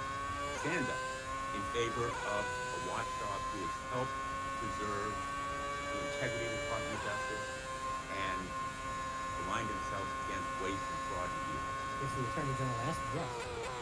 In my opinion. Thank you, Mr. Chairman. Fuck all of you. Thank you, Mr. Chairman. He's smarter than Mr. all of Patel, you. I want to continue All right, on a, he's smarter than all of brief you topic I clowns. mentioned earlier and one that we discussed in my office when we came to visit in December, and that is Redstone Arsenal and the FBI assets and the men and women that will report to you when confirmed that are there in Huntsville, Alabama. So I really want you to come and visit. Chat about to go crazy. State-of-the-art facilities that we have there. They're pretty incredible. I mean, when you look across the board, we have the ballistics love the research chat. facility, the hazardous device school, we have TDAC, which is the terrorist explosive device So, analytics Ferrari? center, and last but not least, obviously, what is sometimes referred to as headquarters south. We have the sprawling north and south campus of the FBI. Look, there has been over $4 billion invested there. It is truly remarkable that the training that is going on there. There's Is this car delivering slow? to missions when it comes to emerging technologies, investigating lead generation, security, and contracts Probably personnel, and good for this track, resources, man. just to name a few. Unfortunately, I don't have enough time in my 3 minutes to dive into all of the incredible work that's doing there, but just want to reiterate that the workforce occupying these facilities, they were moved from DC to Huntsville. They are working diligently each and every day to make sure that men and women in uniform are the best trained, equipped, and ready that there is. And I would love a commitment from you just to come with me to visit those facilities, see what those men and women are doing, what they're learning, and all of the training that's right there at the campus. Senator, you have that commitment, and this is a great example. Chat's amazing. Infrastructure systems around the country that already exist to the tune of billions. And not only is it, I believe, a 38,000 acre strong campus, this Congress billeted 2,500 seats, but 4,000 seats still remain open. So let's go to work. I'll come to Alabama and let's fill those seats. Absolutely. I love it. I love to hear that. And another thing too, obviously, as we look over the last couple of years, I'll pull my appropriator hat. The budget, obviously, for the FBI has been decreased. Obviously, you're going to help us return I bet he will. in the FBI. But as we look at that and we try to make those numbers work, I just want on your radar, I want you to be thoughtful about this. You know, it's easy to say, let's cut training. That's an easy thing to cut first. I think that's the worst thing that we can do. We want to make sure that our men and women are ready, that they're ready to find leads that lead to child trafficking rings and other things. And you've talked about the rapes, Yes, the she's in fentanyl Alabama. overdoses, the murders.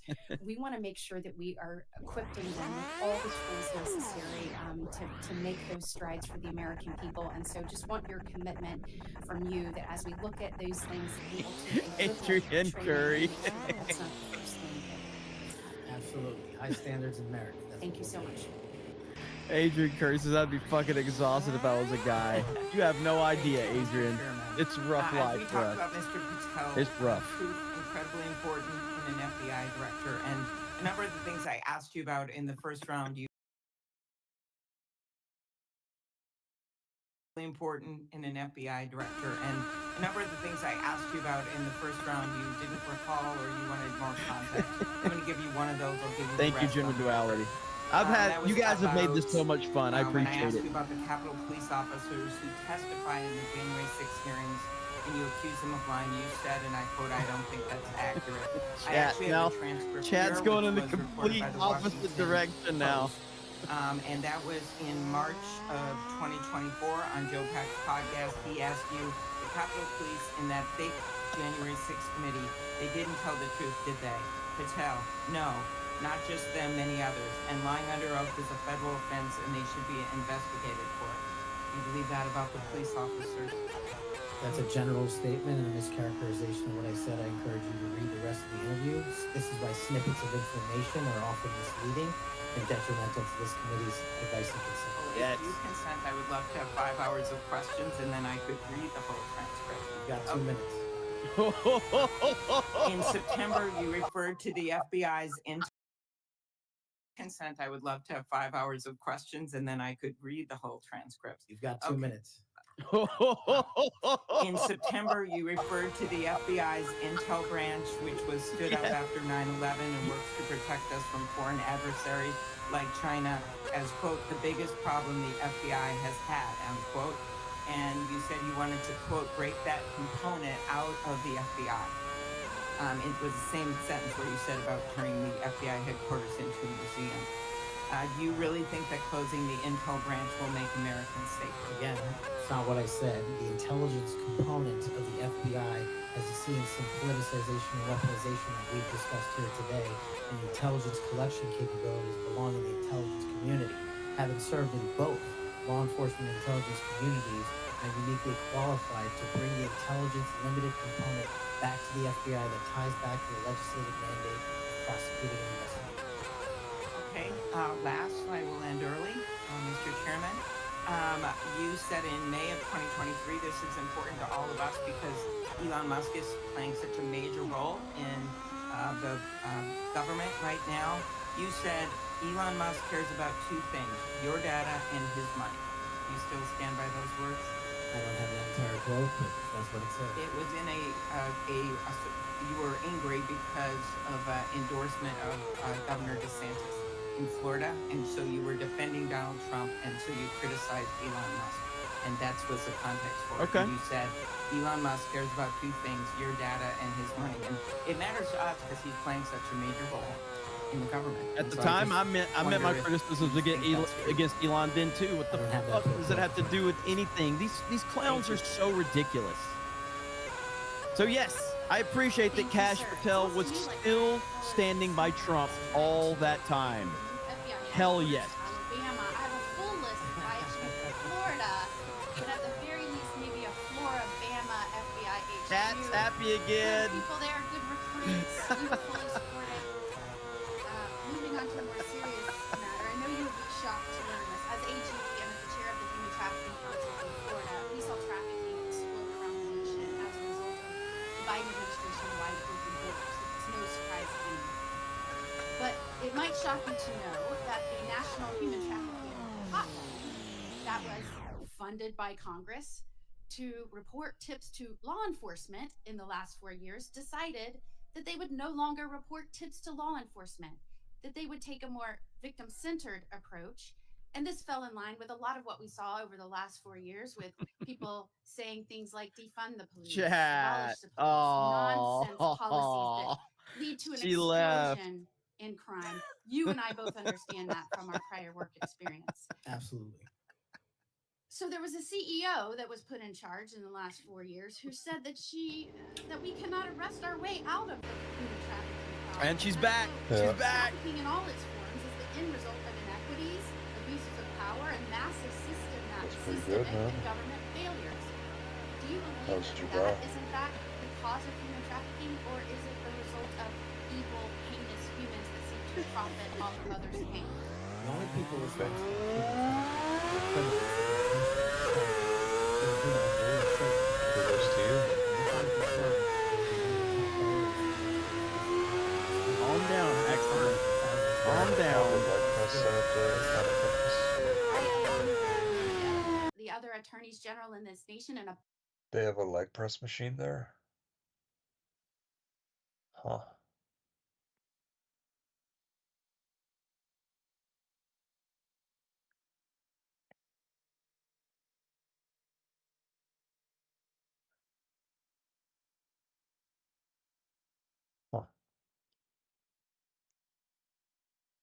I didn't know that.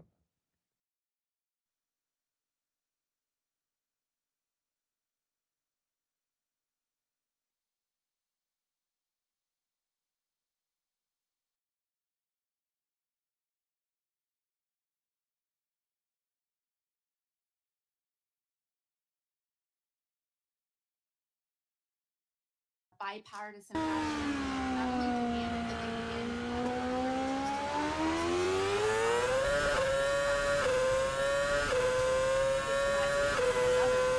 Yes, exactly. Exactly. or at least a mandate that they do what they needed to do, and that is to keep law enforcement. Do I have any time moving forward as someone who understands the necessity of law enforcement to not only identify and rescue victims, but to show there are other victims? Do I have the word of They are. me to come to Congress and make sure that that happens so that that can never happen again? You do so. I'm proud to say that we're a nation where we didn't get that tool here in Congress. We protected our own homelands from forced elimination, and no surprise, we immediately rescued 10 victims of human trafficking that had been held by force in South Texas. According to law enforcement reports, it allows us to rescue or save lives, and there's no further investigation. Thank you for that. Mr. Chairman, Oh. I want to touch on something that's been on my mind lately, and I look at that today's hearing. So you're gonna We set have your PC seen up a tomorrow? wholesale attack and assault in the past 2 weeks by President Trump on the value of diversity.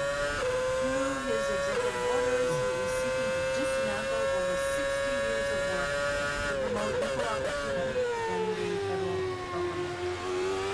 His pronouncements have gotten so bad that apparently the Like Defense somehow Intelligence when you're Agency transferring it, issued all the data got a moved. memo 2 days ago that it would no longer commemorate Martin Luther King Day, Women's History Month, Holocaust Day of Remembrance, or Asian American Pacific Islander Heritage Month, and so on. Why is there such a fear of people who are different? Shut In the Hawaii, we celebrate diversity and know that it gives us strength. It is part of what makes Hawaii and America great. Mr. Patel, earlier you shared some deplorable racist rhetoric that have been used against you. As someone who has also been the recipient Not anymore, of Golden this, Nuggets. Not anymore. hateful language, I am deeply I also note, Mr. Patel, that in the past you have recognized the value of diversity. Back when you were in law school, you signed on to an amicus brief in the Bridger case, supporting consideration of race in law school admissions. I hope that joining the Trump administration will not cause you to meaningfully realize the value of diversity. Reflecting on this hearing, it is sad that we have considered Mr. Patel's nomination despite his gross inadequacy to do the job of FBI director fairly and effectively. Yet there is no question that much pressure has been brought to bear on my Republican colleagues to support his nomination. Maybe a cover cast tonight. I don't know Banning yet. Mike Davis Depends on how much longer this goes. He said that this vote was a Vinny! red line. And the Senate Republicans will vote to confirm Mr. Patel, his organization, a group called the Article 3 Project, would make their lives a living hell. Let's go. I certainly hope that all of us will place our vote on the nomination of the best Yes, she is. Yes, she is. Don't hurt the chat's feelings, though. Don't hurt the chat's feelings. Exactly, John Murdoch. Exactly. I want to give you a chance to respond to this. You can't authorize the release of the court. Yeah, I think you've stated that the best reflection and the most accurate version of your testimony is the transcript from the grand jury question, the testimony, and you're fine to be released, but the court has to do that, right? It lasts like 3 or 4 days. also want to, Senator Durham, let's talk about what your priority. I think your testimony has been that you be a very honest speaker for the people of the United States of America. And I take that very seriously. Could you talk about maybe some other priorities? We talked initially in our first segment about getting the FBI back to its core mission, which is to fight crime and not, sort of do the things that it's been doing the last 4 years. Talk about how you might go in that direction. Senator, I appreciate the question. It's something a lot of society. Whether we prioritize going after violent crime and national security or not defend against either of those successfully must be our underlying criminal nexus there. Whether it's human trafficking, whether it's terrorism, whether it's Keeping the faith, huh? whether it's just outright drug violence, the intersection there is narco trafficking.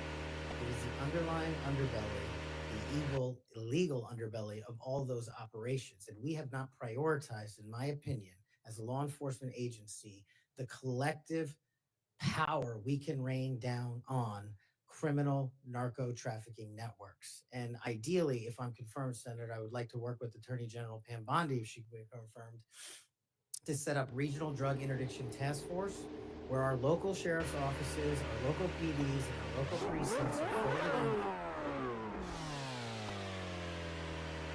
And Bondi should be confirmed, to set up regional drug interdiction task force where our local sheriff's offices, our local PDs, and our local precincts are folded in with the FBI on an information and authority sharing basis to take down the criminal networks. And the advice and consent process has been extremely informative to me. I do not know your jurisdictions as well as you all ever will. That's what makes this so critically important education. I did not know that Memphis was a homicide capital of America. I did not know that there's a corridor in Ohio that speaks to the human trafficking volume more so than any intersection in the country. That is what I will rely on your expertise across the aisle to fold in those resources and target those criminal active hotbeds. And I believe if we're successful in actually crippling narco trafficking networks, we will see a decrease monumental in violent crime and at the same time protect organizations. And maybe, just maybe, where you have a third of the personnel for the FBI here in Washington, D.C., maybe, just maybe, one of the reforms is to get more of those folks out into those areas across the country that do that, right? That's what you're talking about. I think so, sir. Thank you. Thank you, Mr. Chairman. Oh, Do you know any of these 5 individuals? no. Corsa, Greg Menser, Steve Reese, or Carlos Fernandez? Yes, sir. Who are People I've worked with. I'm told that those are the people that will be additional political appointees to help run the night. No. Tom Ferguson, Greg Menser, Steve Reese, or Carlos Fernandez? Yes, Senator. Who are they? People I've worked with in the past at some point. I'm told that those are the people that will be additional political appointees to help run the FBI. Is that correct? That's news to me, Senator. Under the history of the Federal Bureau of Investigation since the reforms in the early 1970s, there's only been one political appointee. I'm told that these will be additional political appointees, 5 extra political appointees. Do you know if Reese or Fernandez are affiliated with SpaceX or Elon Musk? I don't. I'm told that they are affiliated with SpaceX and Elon Musk, and that he had influence in who would be placed around him as political appointees. Mr. Patel, did you see the President of the United States declassify the documents that were found at Mar-a-Lago? I witnessed the President of the United States issue a declassification order for documents. That did not answer my question. Did you or did you not see the President of the United States declassify the documents that he was holding, the classified documents that were at Mar-a-Lago?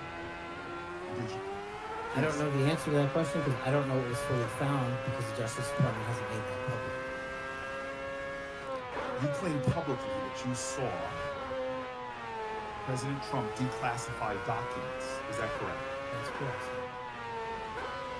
So you did indeed see President Trump declassify the documents that were found He at doesn't. Mar-a-Lago that he refused to turn over. Yeah. Glasses off. What I said, Senator, was I heard and witnessed the president issue a declassification order for a number of documents. For the documents specifically that were at Mar-a-Lago? When he issued that order, those documents, I don't know what was found and what was not found at Mar-a-Lago. I wasn't there. The Democrats This is the issue. are completely embarrassing The question is, themselves would you lie for the constantly. President of the United States? Would you lie for Donald Trump? No. I hear you saying no, but the best way to clarify that would be to testify as you are allowed by law upon what you said to the grand jury. Because that grand jury, as you just said to my colleague, 2 or 3 days of it was about this specific issue. And so as my time ends, Mr. Chairman, it would be utterly irresponsible for this committee to move forward with his nomination unless we know factually, which can be proven by looking at the documents that he's refusing to testify to. It would be irresponsible for us to move forward if we do not know that the future head of the FBI would break the law and lie for the President of the United States. We could find that out factually if we had access to the testimony, or if he would tell us what he said to the grand jury, which by the law of the United States of America, he's allowed to, but he's refusing to do so. He's refusing the transparency that he claims to adhere to. He is refusing to be direct with the United States Senate. He is refusing to be transparent and put it all out there. Did he or did he not lie for the president? That is the question. Thank you, Mr. Chairman. I appreciate that. Thank you for your patience today. We do appreciate it. Just for the record, Mr. Chairman, There's our boy. I a clip that showed me requesting the records for Epstein. That is, I put that up on social media just so you know that issue. Mr. Patel, what I'd like to ask you about, you mentioned that Memphis is the homicide capital of the country. That concerns us. And we recently had an issue where the FBI wanted to consolidate the Memphis and Knoxville offices into a national office. And of course, this causes us some concern. And I would like to get your commitment that you will make certain that we have every resource we need in Memphis to deal with this issue, and that the FBI will be appropriately resourced in the state of Tennessee. You absolutely will, sir. Thank you so much for that. And then we've had some talk today about No, DEI, Katie Britt is not mid. and She's not we mid. talked about this in She's this not committee, mid. and the emphasis the FBI puts Samuel, on forbid me! DEI and things like counting Swifty bracelets and things of that nature, and not on investigations. And what we want to make certain is that we have qualified individuals who are going to stick to that core mission. And you have talked about that mission today, and thank you for being able to recite what it is. We appreciate that. I agree And completely, want Samuel. you I to agree just talk a completely. little bit about those first What are those few things at the side? actions that you can take to build back the recruiting and the training. Kennedy's in watching order Cobra to Cast. accomplish that mission. Absolutely, Senator. Kennedy's Quite typing in the simply, chat right I now. know we have limited time. Is that people who sign up to serve the FBI must meet the rigorous high Yes, standards, merits, perfectly and put, physical Samuel. standards, Perfectly put. And those will not go. Those will not be changed. So that will be a priority for you. And I think people who want to join the FBI do so with the dedication to serve this country and adherence to law enforcement.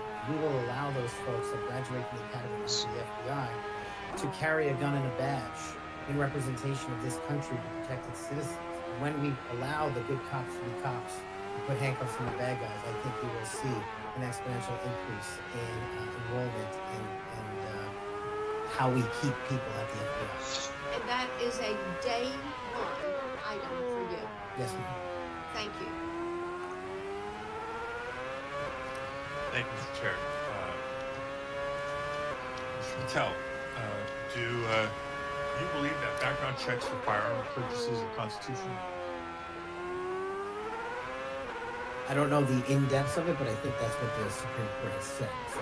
So the word would be Y-E-S. Yes. Can you say yes? Are background checks constitutional? I can say whatever the Constitution and Supreme Court rule is the rule of the land. And what is the law of the land at the moment?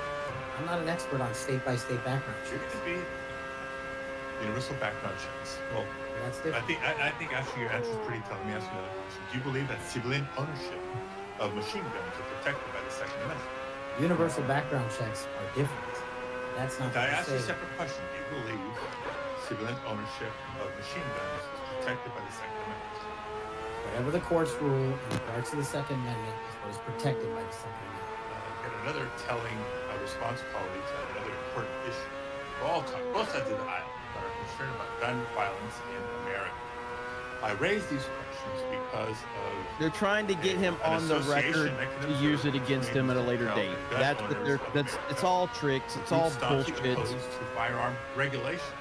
A group that Mr. Patel addressed in August, and a group that in December issued a press release applauding his nomination to be FBI director. Gun Owners of America has taken extreme positions, including the position that all background checks are unconstitutional. No, like, so theoretically what they want is, so again, you know, Democrats love a good tragedy. So as soon as there's a tragedy that happens, if they can tie him on record to saying this, then they will then blame everything on him. And they'll be like, oh, this person must have heard you say that. Like, they're fucking pathetic. This is constitutional. It's in place for a reason. We would also regulate the distribution of machine guns to prevent them from falling into the wrong hands. Policies and programs in place for a reason.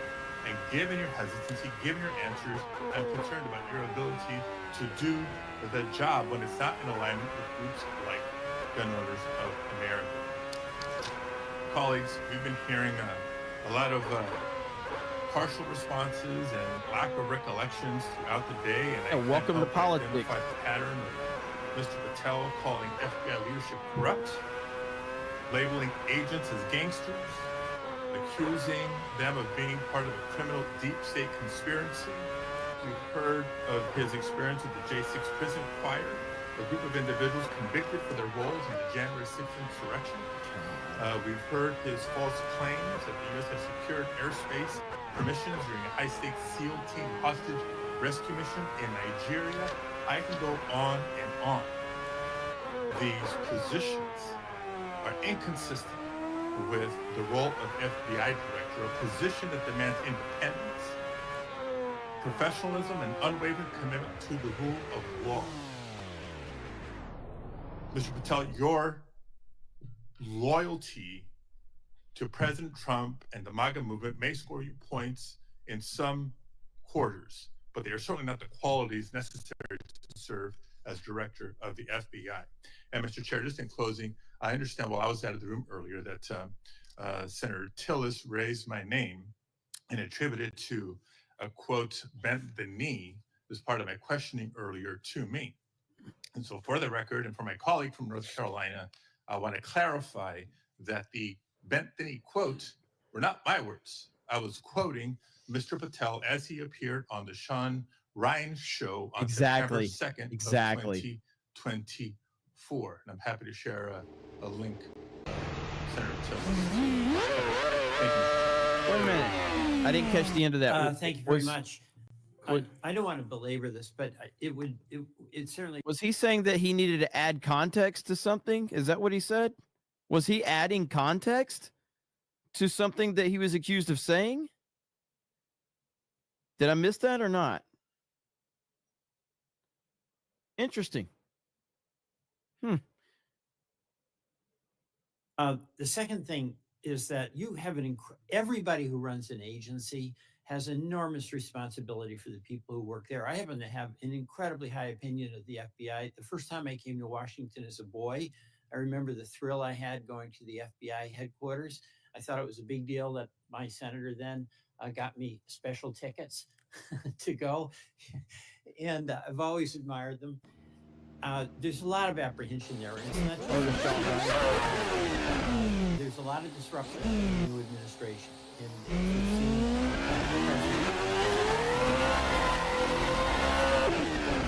but we've received calls from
people. You'll pick the people that you want to listen to. You'll have to make the decisions. You'll be accountable to this committee. But no on Elon Musk. He's just a political crony who knows nothing about law enforcement. So thank you for that assurance. Thank you, Mr. Chairman. Mr. Patel, when Mr. Booker was asking you questions in his first round, you said, Senator, the grand jury testimony is available to you. I encourage you to make it public. You also later said, or previously to Mr. Booker said, get my grand jury testimony. I asked the Department of Justice to make it public. I asked the Department of Justice to make it public. Do you stand by that testimony? If that's what I said. So you asked the Justice Department to make your grand jury testimony public? At the time of my appearance in the grand jury. And who did you ask to do that? The lawyers. Mr. Chairman, since the witness has said that he encourages this testimony to be public, that he in fact asked the Justice Department to make it public. God. I would ask you, Mr. Chairman, if you and the ranking member would be willing to write to the court, acknowledging the witness has asked for this to be public, supporting it being made public. I can't imagine there's a court in the land that would say no to a bipartisan request like that. I won't tell you. Let me say something. I'm not going to take this out of your time. Not directly answering your question, but I think it'd be significant what Richard Grinnell put on X. I testified in front of Jack Smith's grand jury, at Justice Department, and Jack Smith's prosecutor told me directly that I could not talk about my testimony or risk legal actions. Then he goes on to say that certain senators I won't mention here should, as those lawyers, ask those lawyers why they instructed witnesses this way. Thank you, Mr. Chairman. We welcome the chance to Somebody, Mr. Grinnell testify MJ6 under says he's reading a oath tweet on for X. info. This is sad. But No, that's nevertheless, awesome. What I would ask, given that this witness has said he made the request, this witness has said he would like us to read the testimony, I would ask if you and Mr. Durbin would be, Senator Durbin would be willing to make that request. I wouldn't answer your question without talking, get all the background What? I need, considering the conversation Oh, sure. between you two. I couldn't make that judgment now. I appreciate your Oh, yeah. consideration. Now he's bringing in a Which chess. movie is this? Standards fall during wartime. Korriban will return to the old ways soon enough. You must be our intelligence transfer. Lord Razor's waiting on Hollow.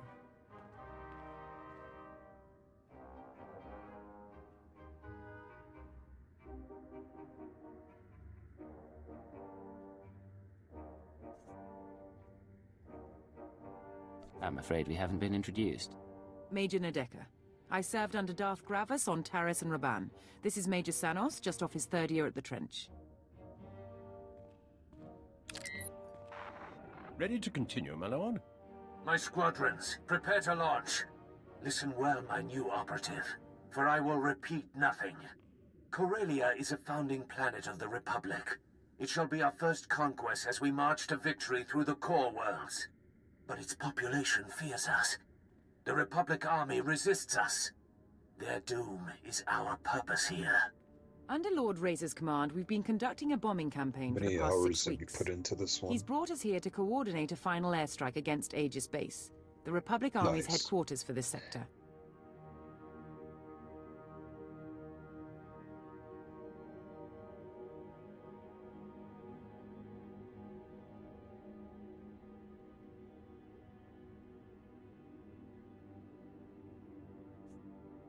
What's our approach? And how do I fit in? Phase 1 is the elimination of the outer ring of base defenses, shield generators, bunkers, fuel depots. They're hidden from the air and jam all our sensors, so our bombers can't spot them. Your assignment is to slip past the Republic Army battalions and designate high-value bomber targets. You aim the gun, our pilots pull the trigger. While I'm in the field, what about you? Major Sanos and Captain Letcherar will coordinate the flyers. I'll be diverting any Republic reinforcements. You will be glorious. One master of stealth will cause more devastation than 100 troops. Then, Phase 2. With its outer defenses destroyed, Aegis Base itself will be temporarily exposed. Our flyers will continue the engagement, and our war droids will cut off Republic Special Forces. But that's all a distraction. You will infiltrate Aegis Base carrying a portable Baradium warhead. Planted correctly, it will incinerate anyone and anything inside.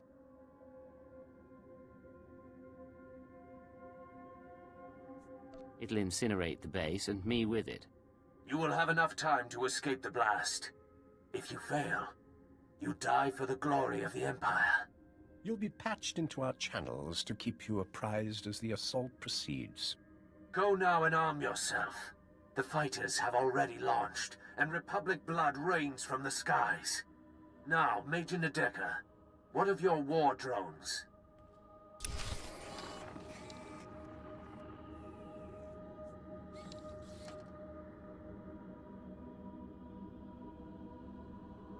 Ready to go, sir.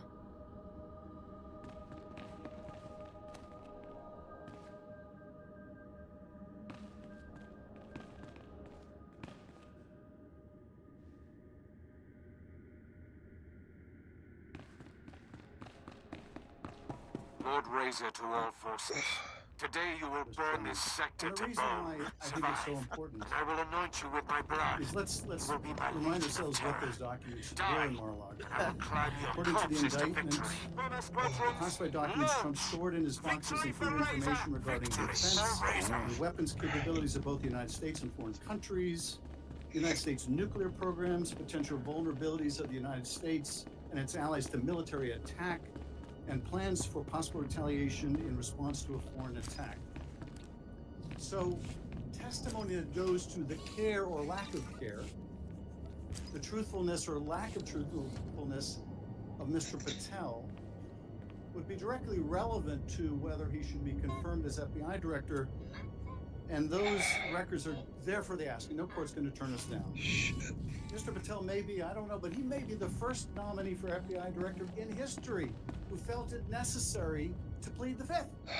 Who said he wouldn't testify to a grand jury because it might incriminate him. Maybe the first nominee for FBI director ever to feel necessity pleading the fifth. Shouldn't we ask for that testimony when the witness himself says he would encourage it? Finally, I would just say, we need to think about where we are in this moment.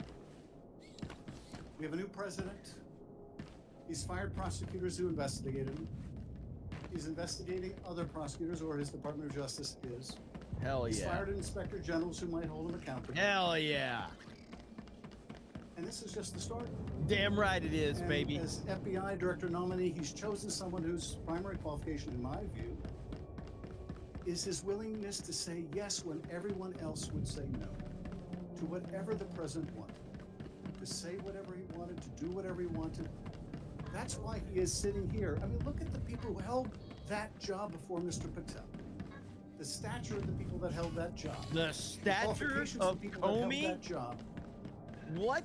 And how could any of us think that his background, his qualifications hold a candle to the people who went before him? Oh, how did we get here where we are defending a nominee Because you like this? stole an election and you locked people up in their houses and you made people wear masks. Here? And where are we going?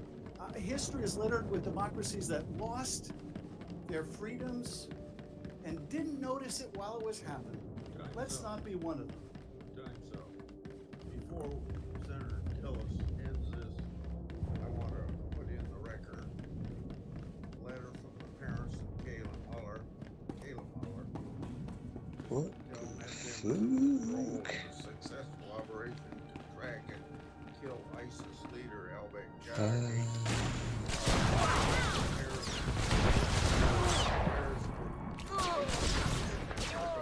August 2013.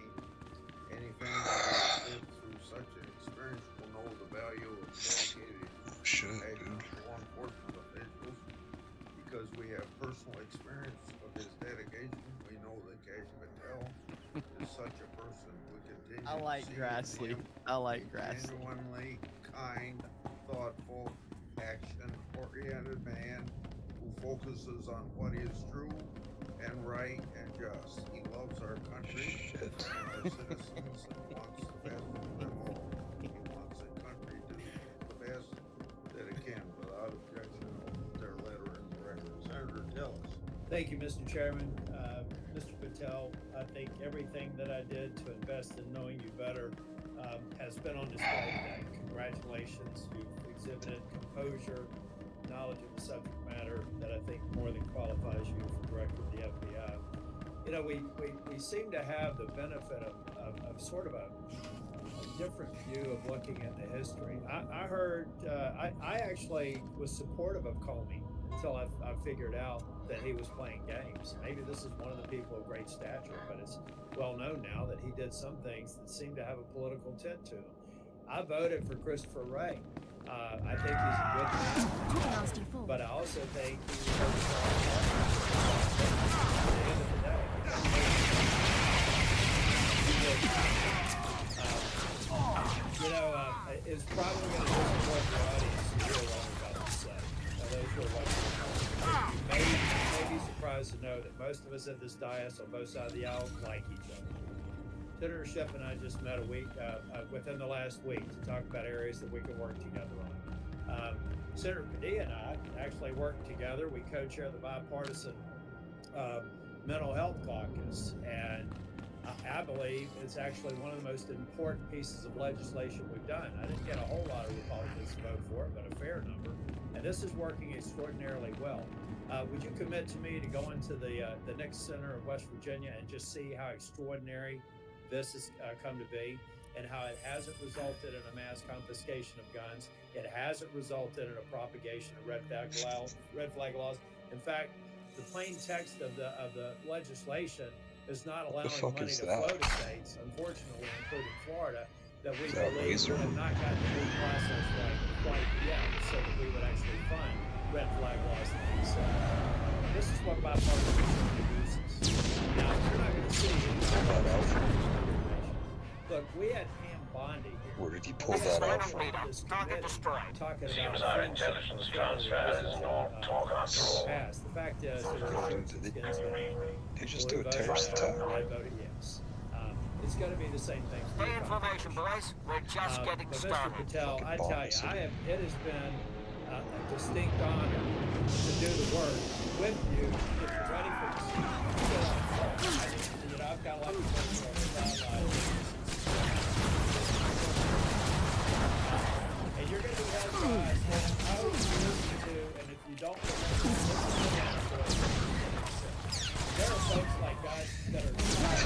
Every time you do that, We want to be the Senate that attack, first, and you know, FBI flies in the air and director, just otherwise shoot the it.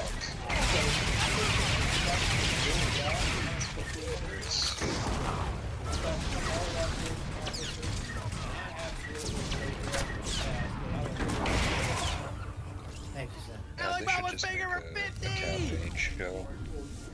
Gifted memberships. Fucking sick. Related to in my opening statement, I said I want the members of this committee to think about something that's brand new. And it kind of deals with this whole exchange we had today in regard to the grand jury testimony. So I want to read, based upon whistleblower disclosures that I made today, it's clear how unfair and corrupt the Trump prosecution was, and that's created a little faith at best in the grand jury process. We shouldn't allow part of that process to be used by this committee against the nominee. An example, one document DOJ concurred with open the electric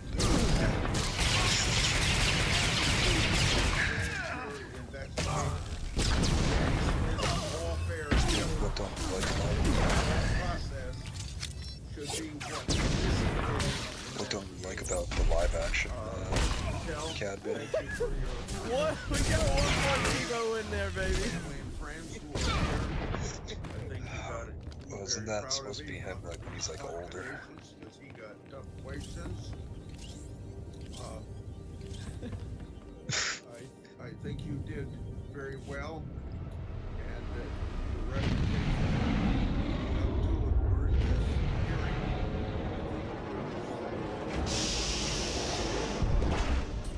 including the president's telling you how to do your job. If confirmed, you'll be in charge of one of the world's best law enforcement agencies at the time when it desperately needs strong changes. Everyone's information. Fucking stupid, man. For everyone's information, written questions can be submitted for the record until 5 p.m. tomorrow. Mr. Patel, when you receive it, it's very important you get back to us just as fast as you can so we can set up the meetings that we have to go through. Oh shit.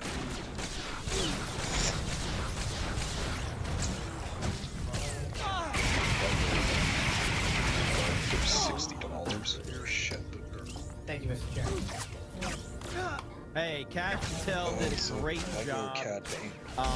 He crushed it. They tried so many tricks. They tried so many manipulative tactics, and he just continued to he could continue to stay out of the line of fire. I thought he was great. He crushed it. And you want to talk about someone else that crushed it? This happened today, right here. This right here, now, for the record, everybody needs to understand that I can't stand Bernie Sanders. I think Bernie Sanders is a terrible person. We saw Bernie for who he truly was when he bent the knee to Hillary Clinton, and I feel he lost any credibility that he ever had when he did that. When they literally stole the nomination from him, unlike Trump, he didn't continue to fight.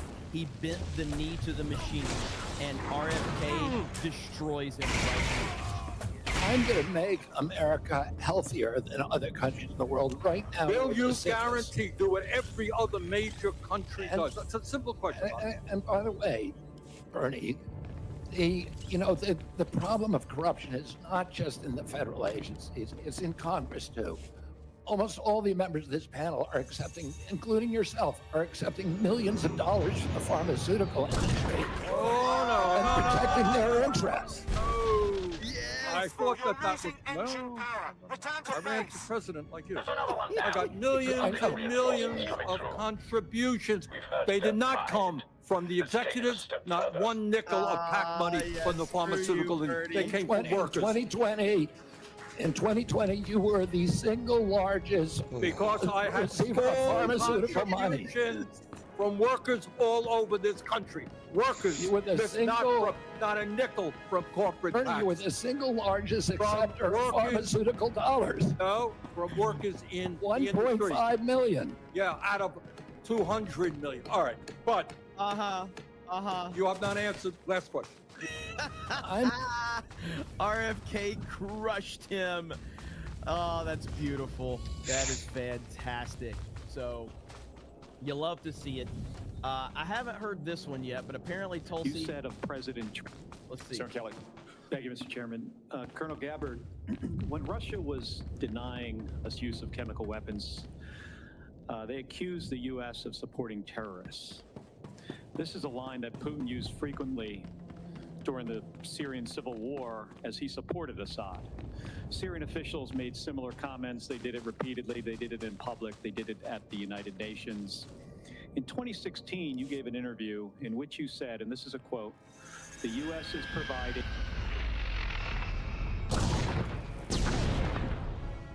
Cypher, I don't know if you can hear me, but I'm attempting to map. The wingman's down. Stay out of range of Aegis base. They've got cannon. Soon they will burn. They will all burn.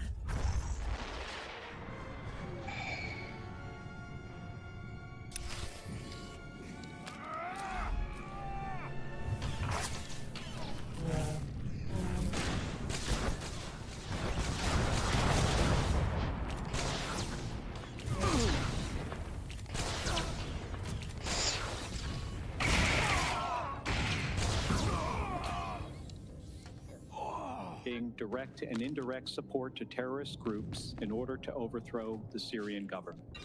And in 2019, on the Democratic presidential debate stage, you said of President Trump, this is a quote, "This current president is continuing to betray us. We were supposed to be going after al-Qaeda, but over years now, not only have we not gone after al-Qaeda, our president is supporting al-Qaeda."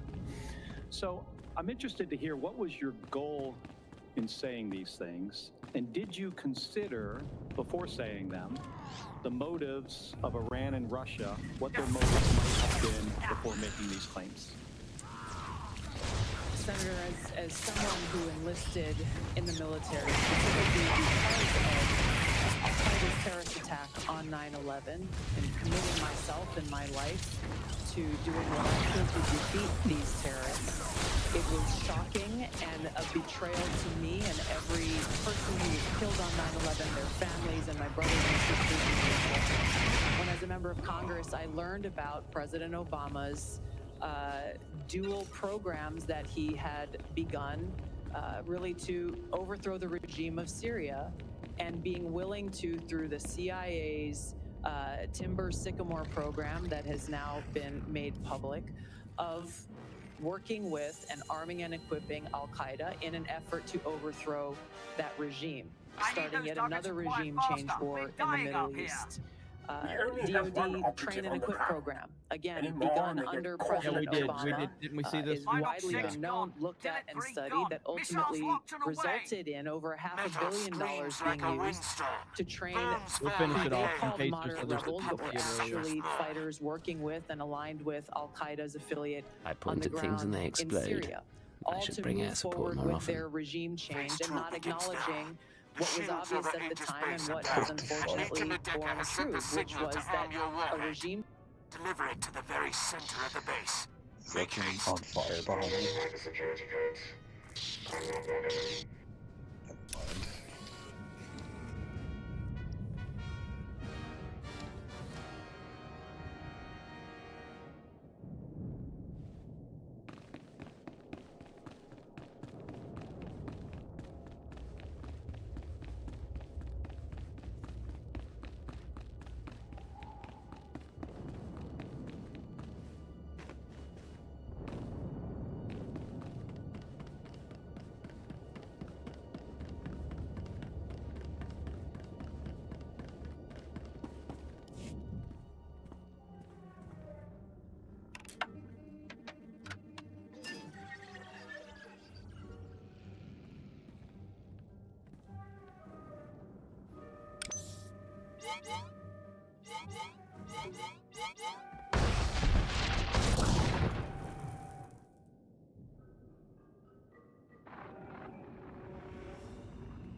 respond. Adjust frequency to match. You keep trying to contact me. Who is this? I'm a friend. The invisible enemy is still out there. We still need you to stop them. If you're my friend, give me your name. They monitor all channels. Even this call is a risk. But listen to me. Aegis Base maintains a secure link up to Republic headquarters on Corellia. Go to the terminal and give me access. We need data on Republic troop reinforcements. Ouch. Send me coordinates if you have them. I'll take a look. Coordinates sent. Be careful, Cypher. I'll be watching.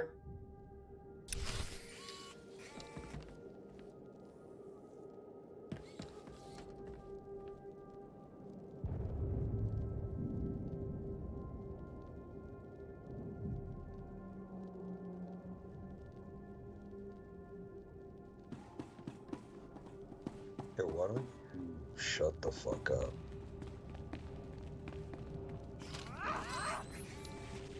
You'll be alright.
I found the link up to Republic headquarters. Connecting now.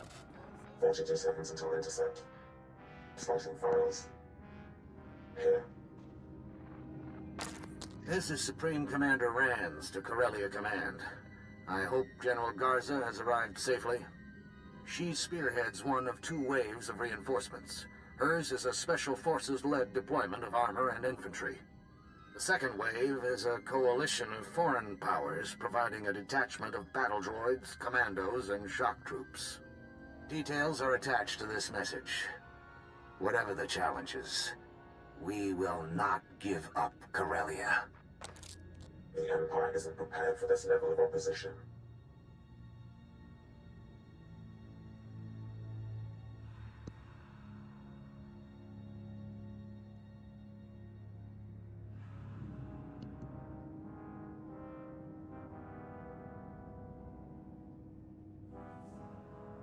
They're saying at least 6 people are dead. Oh.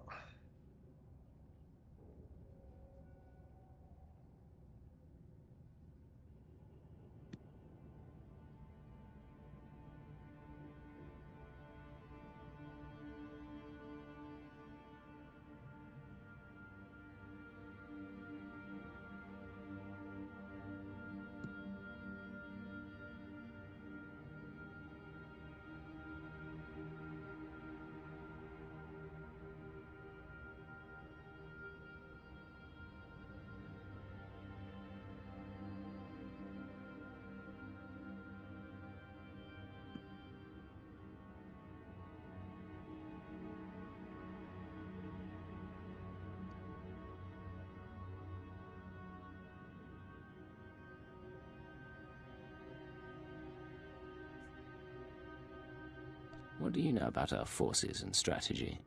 More than enough to know the invisible enemy is manipulating us.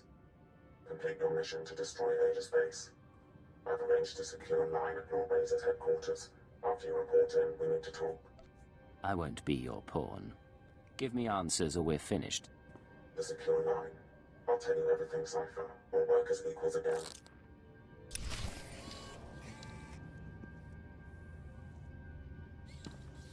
Change war in Syria, much like the regime change wars in Iraq, the toppling of Gaddafi and Mubarak, while these are all dictators, would likely result in the rise of Islamist extremists like Al-Qaeda taking power.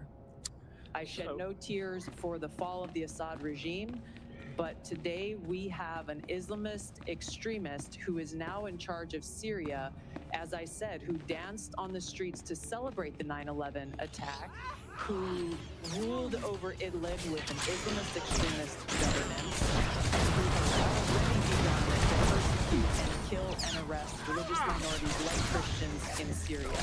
Why that should be acceptable to anyone is beyond me, but certainly And I not in understand, our I appreciate your answer, and thank you. My concern has to do with the tendency to repeat Russian and Syrian, and even in some cases, as we get into in the closed session, Iranian information, and to discount what comes from our intelligence community. Senator, every American deserves to know that people in our own government are providing support to our strong enemy, Al-Qaeda. That should not be acceptable by anyone. Thank you. There we go. So Tulsi had her hearing today. RFK had his second hearing today, and we had the Cash Patel hearing today as well. You even got just now looks like Elon Musk tweeted that RFK clip out. Let's see if I can find that right here. So yeah, Elon just quote tweeted the RFK destroying Bernie. I'm so glad Bernie Sanders is getting exposed for the garbage that he is. I cannot stand Bernie Sanders. I really can't. Zinni Biscuit says, on behalf of the Commonwealth of Virginia, Kane and Warner are nothing more than big girls. Gremlin says Cash is getting sworn in at the moment. I'm watching Benny as well.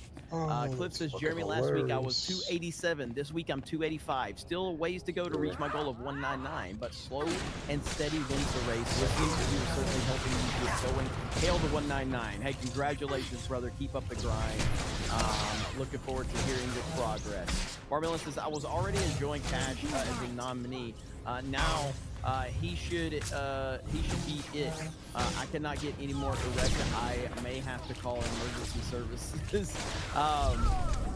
Yeah, I mean, if you were on the fence on Cash Patel, today definitely, solved that issue for you, because they made him look so good with all of their lies and all of their slander. It was absolutely just fantastic. It really was. Dank Prometheus says, she's so beautiful, smart, and sure, I disagree with her on some stances, but she has shown she's open-minded and sexy AF. She is hot. Tulsi's hot. There's no doubt about that. ABF with that, and of course, to get that one in. And yeah, we're at we're over 6 hours now, which is insane. You guys made this a super fun stream. I really do appreciate it. Holy crap, man. Almost 6.5 hours, so that's good. That's a decent one. It's a decent one. And do I go live again tonight? I know we have a locals thing.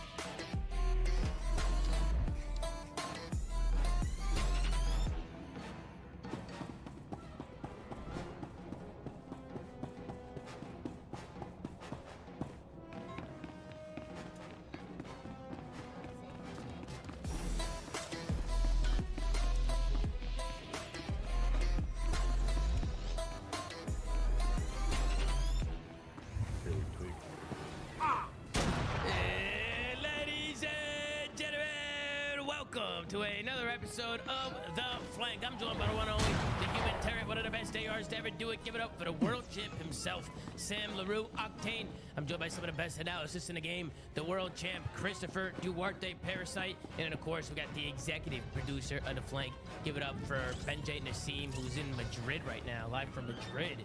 So shout out to Benjay. Benjay, you've been doing a great job with the interviews and all the content you've been doing down there. How's it going over there, Benjay? Talk to me. First, I mean, we gotta update this intro and get you some gas this intro. So maybe we should take some community suggestions, and what one of us will say every episode to gas up Tom. You need community suggestions to gas me up? Sam, you here? You're his best friend, Benjay. You can't. I'm trying to come up with your community suggestions to gas me up. You need Ghost Riders for I'm Zuma trying to gas? form some content here, man. Dude, you need a Ghost Rider to gas your boy. That's insane. Why don't we get Smacks you for giving a 50? Yeah, shout out to Smacks you for just dropping a fucking 50 bomb in the chat. What a legend, bro. That's too much now. Madrid's been pretty good. Gersh and I had to go to the Apple store because I lost my AirPods yesterday. Went to a nice coffee shop. Everybody was nice around the venue today. Took a lot of photos, especially a lot of things. A lot of people watched the show, which is pretty awesome. Nice and good time to get to dinner. Yeah, I know a lot of people have been asking about that. How's it been working, guys? You keep in mind the time zones are completely different right now. I think it depends in Madrid. I think it's like closing in to midnight over there. And Thursday and Friday. I won't be able to make it, but he'll be here for tomorrow. We'll do that whenever we're past Pat's thoughts on the last couple days and whatever the fuck happens tomorrow. But Mr. LaRue, Sam, how you doing, Sam? You doing all right? I'm great, man. Great day, Todd. Bright and early showed up. Just enjoy the day. Yeah, hell yeah, dude. Hell yeah. And then, of course, we got the one and only Christopher Duarte Parasite. What's going on, Duarte? You doing all right? Yeah, I'm doing good. I mean, yeah, it was a fun day of COD. Expecting some sad stuff for the fans at home. But, you know, this tournament must go on, and I'm excited for tomorrow. So we're gonna get the top teams playing against each other again. Yeah. Yeah, obviously today was all loser bracket, all elimination matches. So we kind of just swept through there, and then tomorrow, like Chris said, we kind of get back to that winners bracket. And we see what's going on there. But we don't want to waste any time. We had 5 matches today, so I say we hop right into it and see what's going on here. All right, we'll switch on over. First series of the day. We had the Carolina Royal Ravens going up against the Vegas Falcons, and to no surprise, this one ended up being a 3-0 for the Carolina Royal Ravens. We'll take a look here at the stat sheet. He had 1.11 from Reese Vivid. I do want to give Reese a shout out. I thought Vivid played much better today. It was great to see him really turn it up because I felt like he was a big X factor for Carolina. So he's been playing great. I'm glad to see his eye looked a lot better as well today, which is good to see. TJ, 1.25. He's been unbelievable. Gwyn with a 1.20. He had a 0.96 from Slash, but doing your job, doing whatever he's got to do. Keep it up in the damage department. And on the other side, he had a 0.69 from Doom, which is not what you want to see. A 0.80 from Roxas. And then we got a 1.03 from King and a 1.02 from Exney. Now, I will say, obviously, match MVP goes to TJ, 1.56 in hardpoint, 1.57 in S&D, 1.03 in control. Better get the fucking there were matches here. This was winnable for Vegas, like some of these maps. I won't say the series was winnable because, obviously Vegas hasn't won a series yet. But the S&D definitely threw that away. They were up 5-1 in the S&D, and somehow they couldn't just get that last round on the board. Carolina did a really good job. Those 5-1 leads aren't that hard to throw, Tom. My job. I mean, yes, it's my job to get your fucking logo. The fact that we've seen 3 5-1 comebacks is insane, but I thought Carolina did a great job just adapting to Vegas' pace, and it seemed like as the map went on, Vegas you got all did your adapt. Tupperware containers organized or whatever. So they ended up throwing that map away, and into control.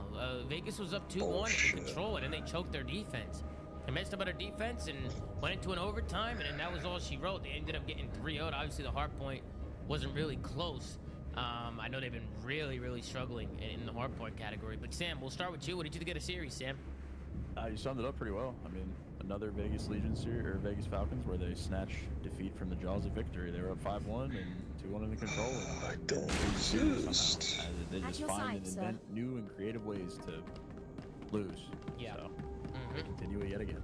What about you, Benjay? What'd you see from the Vegas today? I mean, it's Ching, ching, it's chong. just frustrating. It's time and Ching, time ching, again with chong. these guys, like Sam said, they just can't close, series. Like if they can maps, if they can extend some of these series to map 4, map 5, like they got a chance to win it, even though they're hard point. I mean, they're 0 for right now, but this Go comp, the fucking selection of players walk they have barefoot just in the cannot fucking get Humber over again, okay? You that hump. fucking We'll see if they faggot. can do it next major, but unfortunately, 0 points for the Vegas Falcons this way. Yep. Duarte, what do you think? What's going on with the Vegas Falcons, man? Talk to me, I mean, Chris. you guys talked pretty in depth about the series already. Yo, you as should get far a as, tetanus shot, team, right? I still like that kick guy and X-Men. I think they shoot back. They kind of You said your feet at were least bleeding have a one pretty time, decent right? understanding of the game, but I still think Roxas and Doom are just Should get a ass. tetanus shot. I don't remember the last time Roxas has gone positive. Well, you in, didn't like, a say you series. used to walk until Same your with feet Doom. would I think bleed. maybe Doom's had maybe 1, maybe 2 since they introduced him in the lineup. I just think their ARs are just complete ass. I wanted to touch on the subject of, I don't know if you guys saw this tweet, but apparently pros, well, and I know this is a fact because Clay talked to me about it, but he said that apparently pros or like teams are like not scrimming them or like chalking their scrims or like. I literally, the clip is fucking me talking about it. Well, I just wanted to bring it up to get your guys' thoughts on it. No, I think that's pathetic. talking about. I think that's pathetic. Just the I thought don't in know my why head. they wouldn't scrim the Falcons. They're a CDL roster. I think they should be What do you think interchanging. about Like people everybody who should be say, playing everybody in the CDL. That's just how it should be. I don't think that's The fair at all early to years them. of your life are the Being a best team years that's of out of your region life. and nobody's scrimming them, what, Look at because us. they're just not as good. I mean, granted, yeah, they haven't won a series. But if everybody's scrimming them, I don't see what the problem is. Like everybody can take turns scrimming them, and they can actually get practice on the board. Who are they gonna practice? Like who are they gonna play? I kind of feel bad for them, honestly.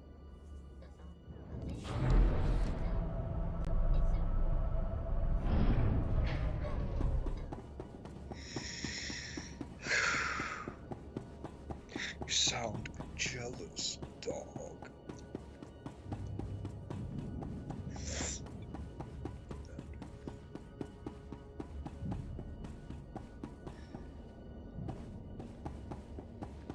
Like I get that they're ass, but hey, they're a CDL team. Like they should get just as much practice as anybody else, right?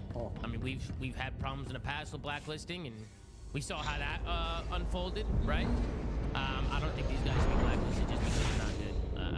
And somebody's like, "Oh, fair." Like in the chat, somebody's like, "This is competition." Bro, every other team in the chat is getting, every other team in the league is getting scrims in both teams, except for Vegas. It's bullshit. It's just like I don't understand that. I think it's unfair, personally. I think it's dumb. It's definitely unfair. Dude, just and it's imagine if there disrespectful, were but at like the same time, anti-aircraft guns at like a fucking intersection.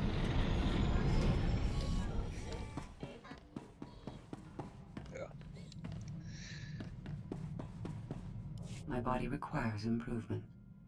You will provide a workshop and equipment aboard your ship. And here I've been admiring your curves. It's sweet of you to say that. When I protected Mega Security Ward 23, Belsiphus Prison served as an extension of my immobile body. Now I must adapt for independent operation. This frame will be upgraded with physical enhancements, along with updated behavioral an analysis amazing capabilities game, and dude. social programming. I can see the use in upgrades. Take the space and equipment you need. Just don't take me for a fool. Thank you. I will advise you if your assistance will be useful.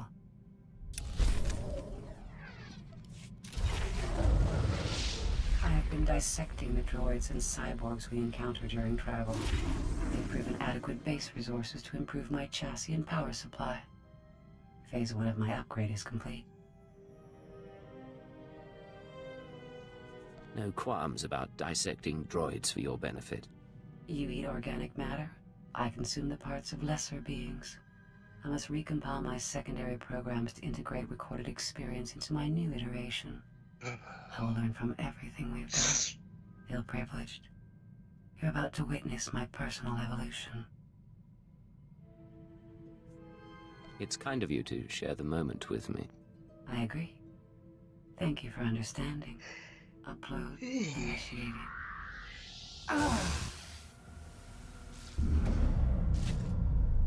Primitive vessel has insufficient power and storage capacity. I cannot complete the process.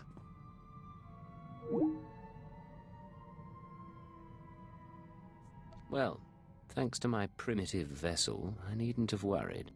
I will identify a solution. Self-improvement and intelligence upgrades are my primary purpose, and you will not stand in my way.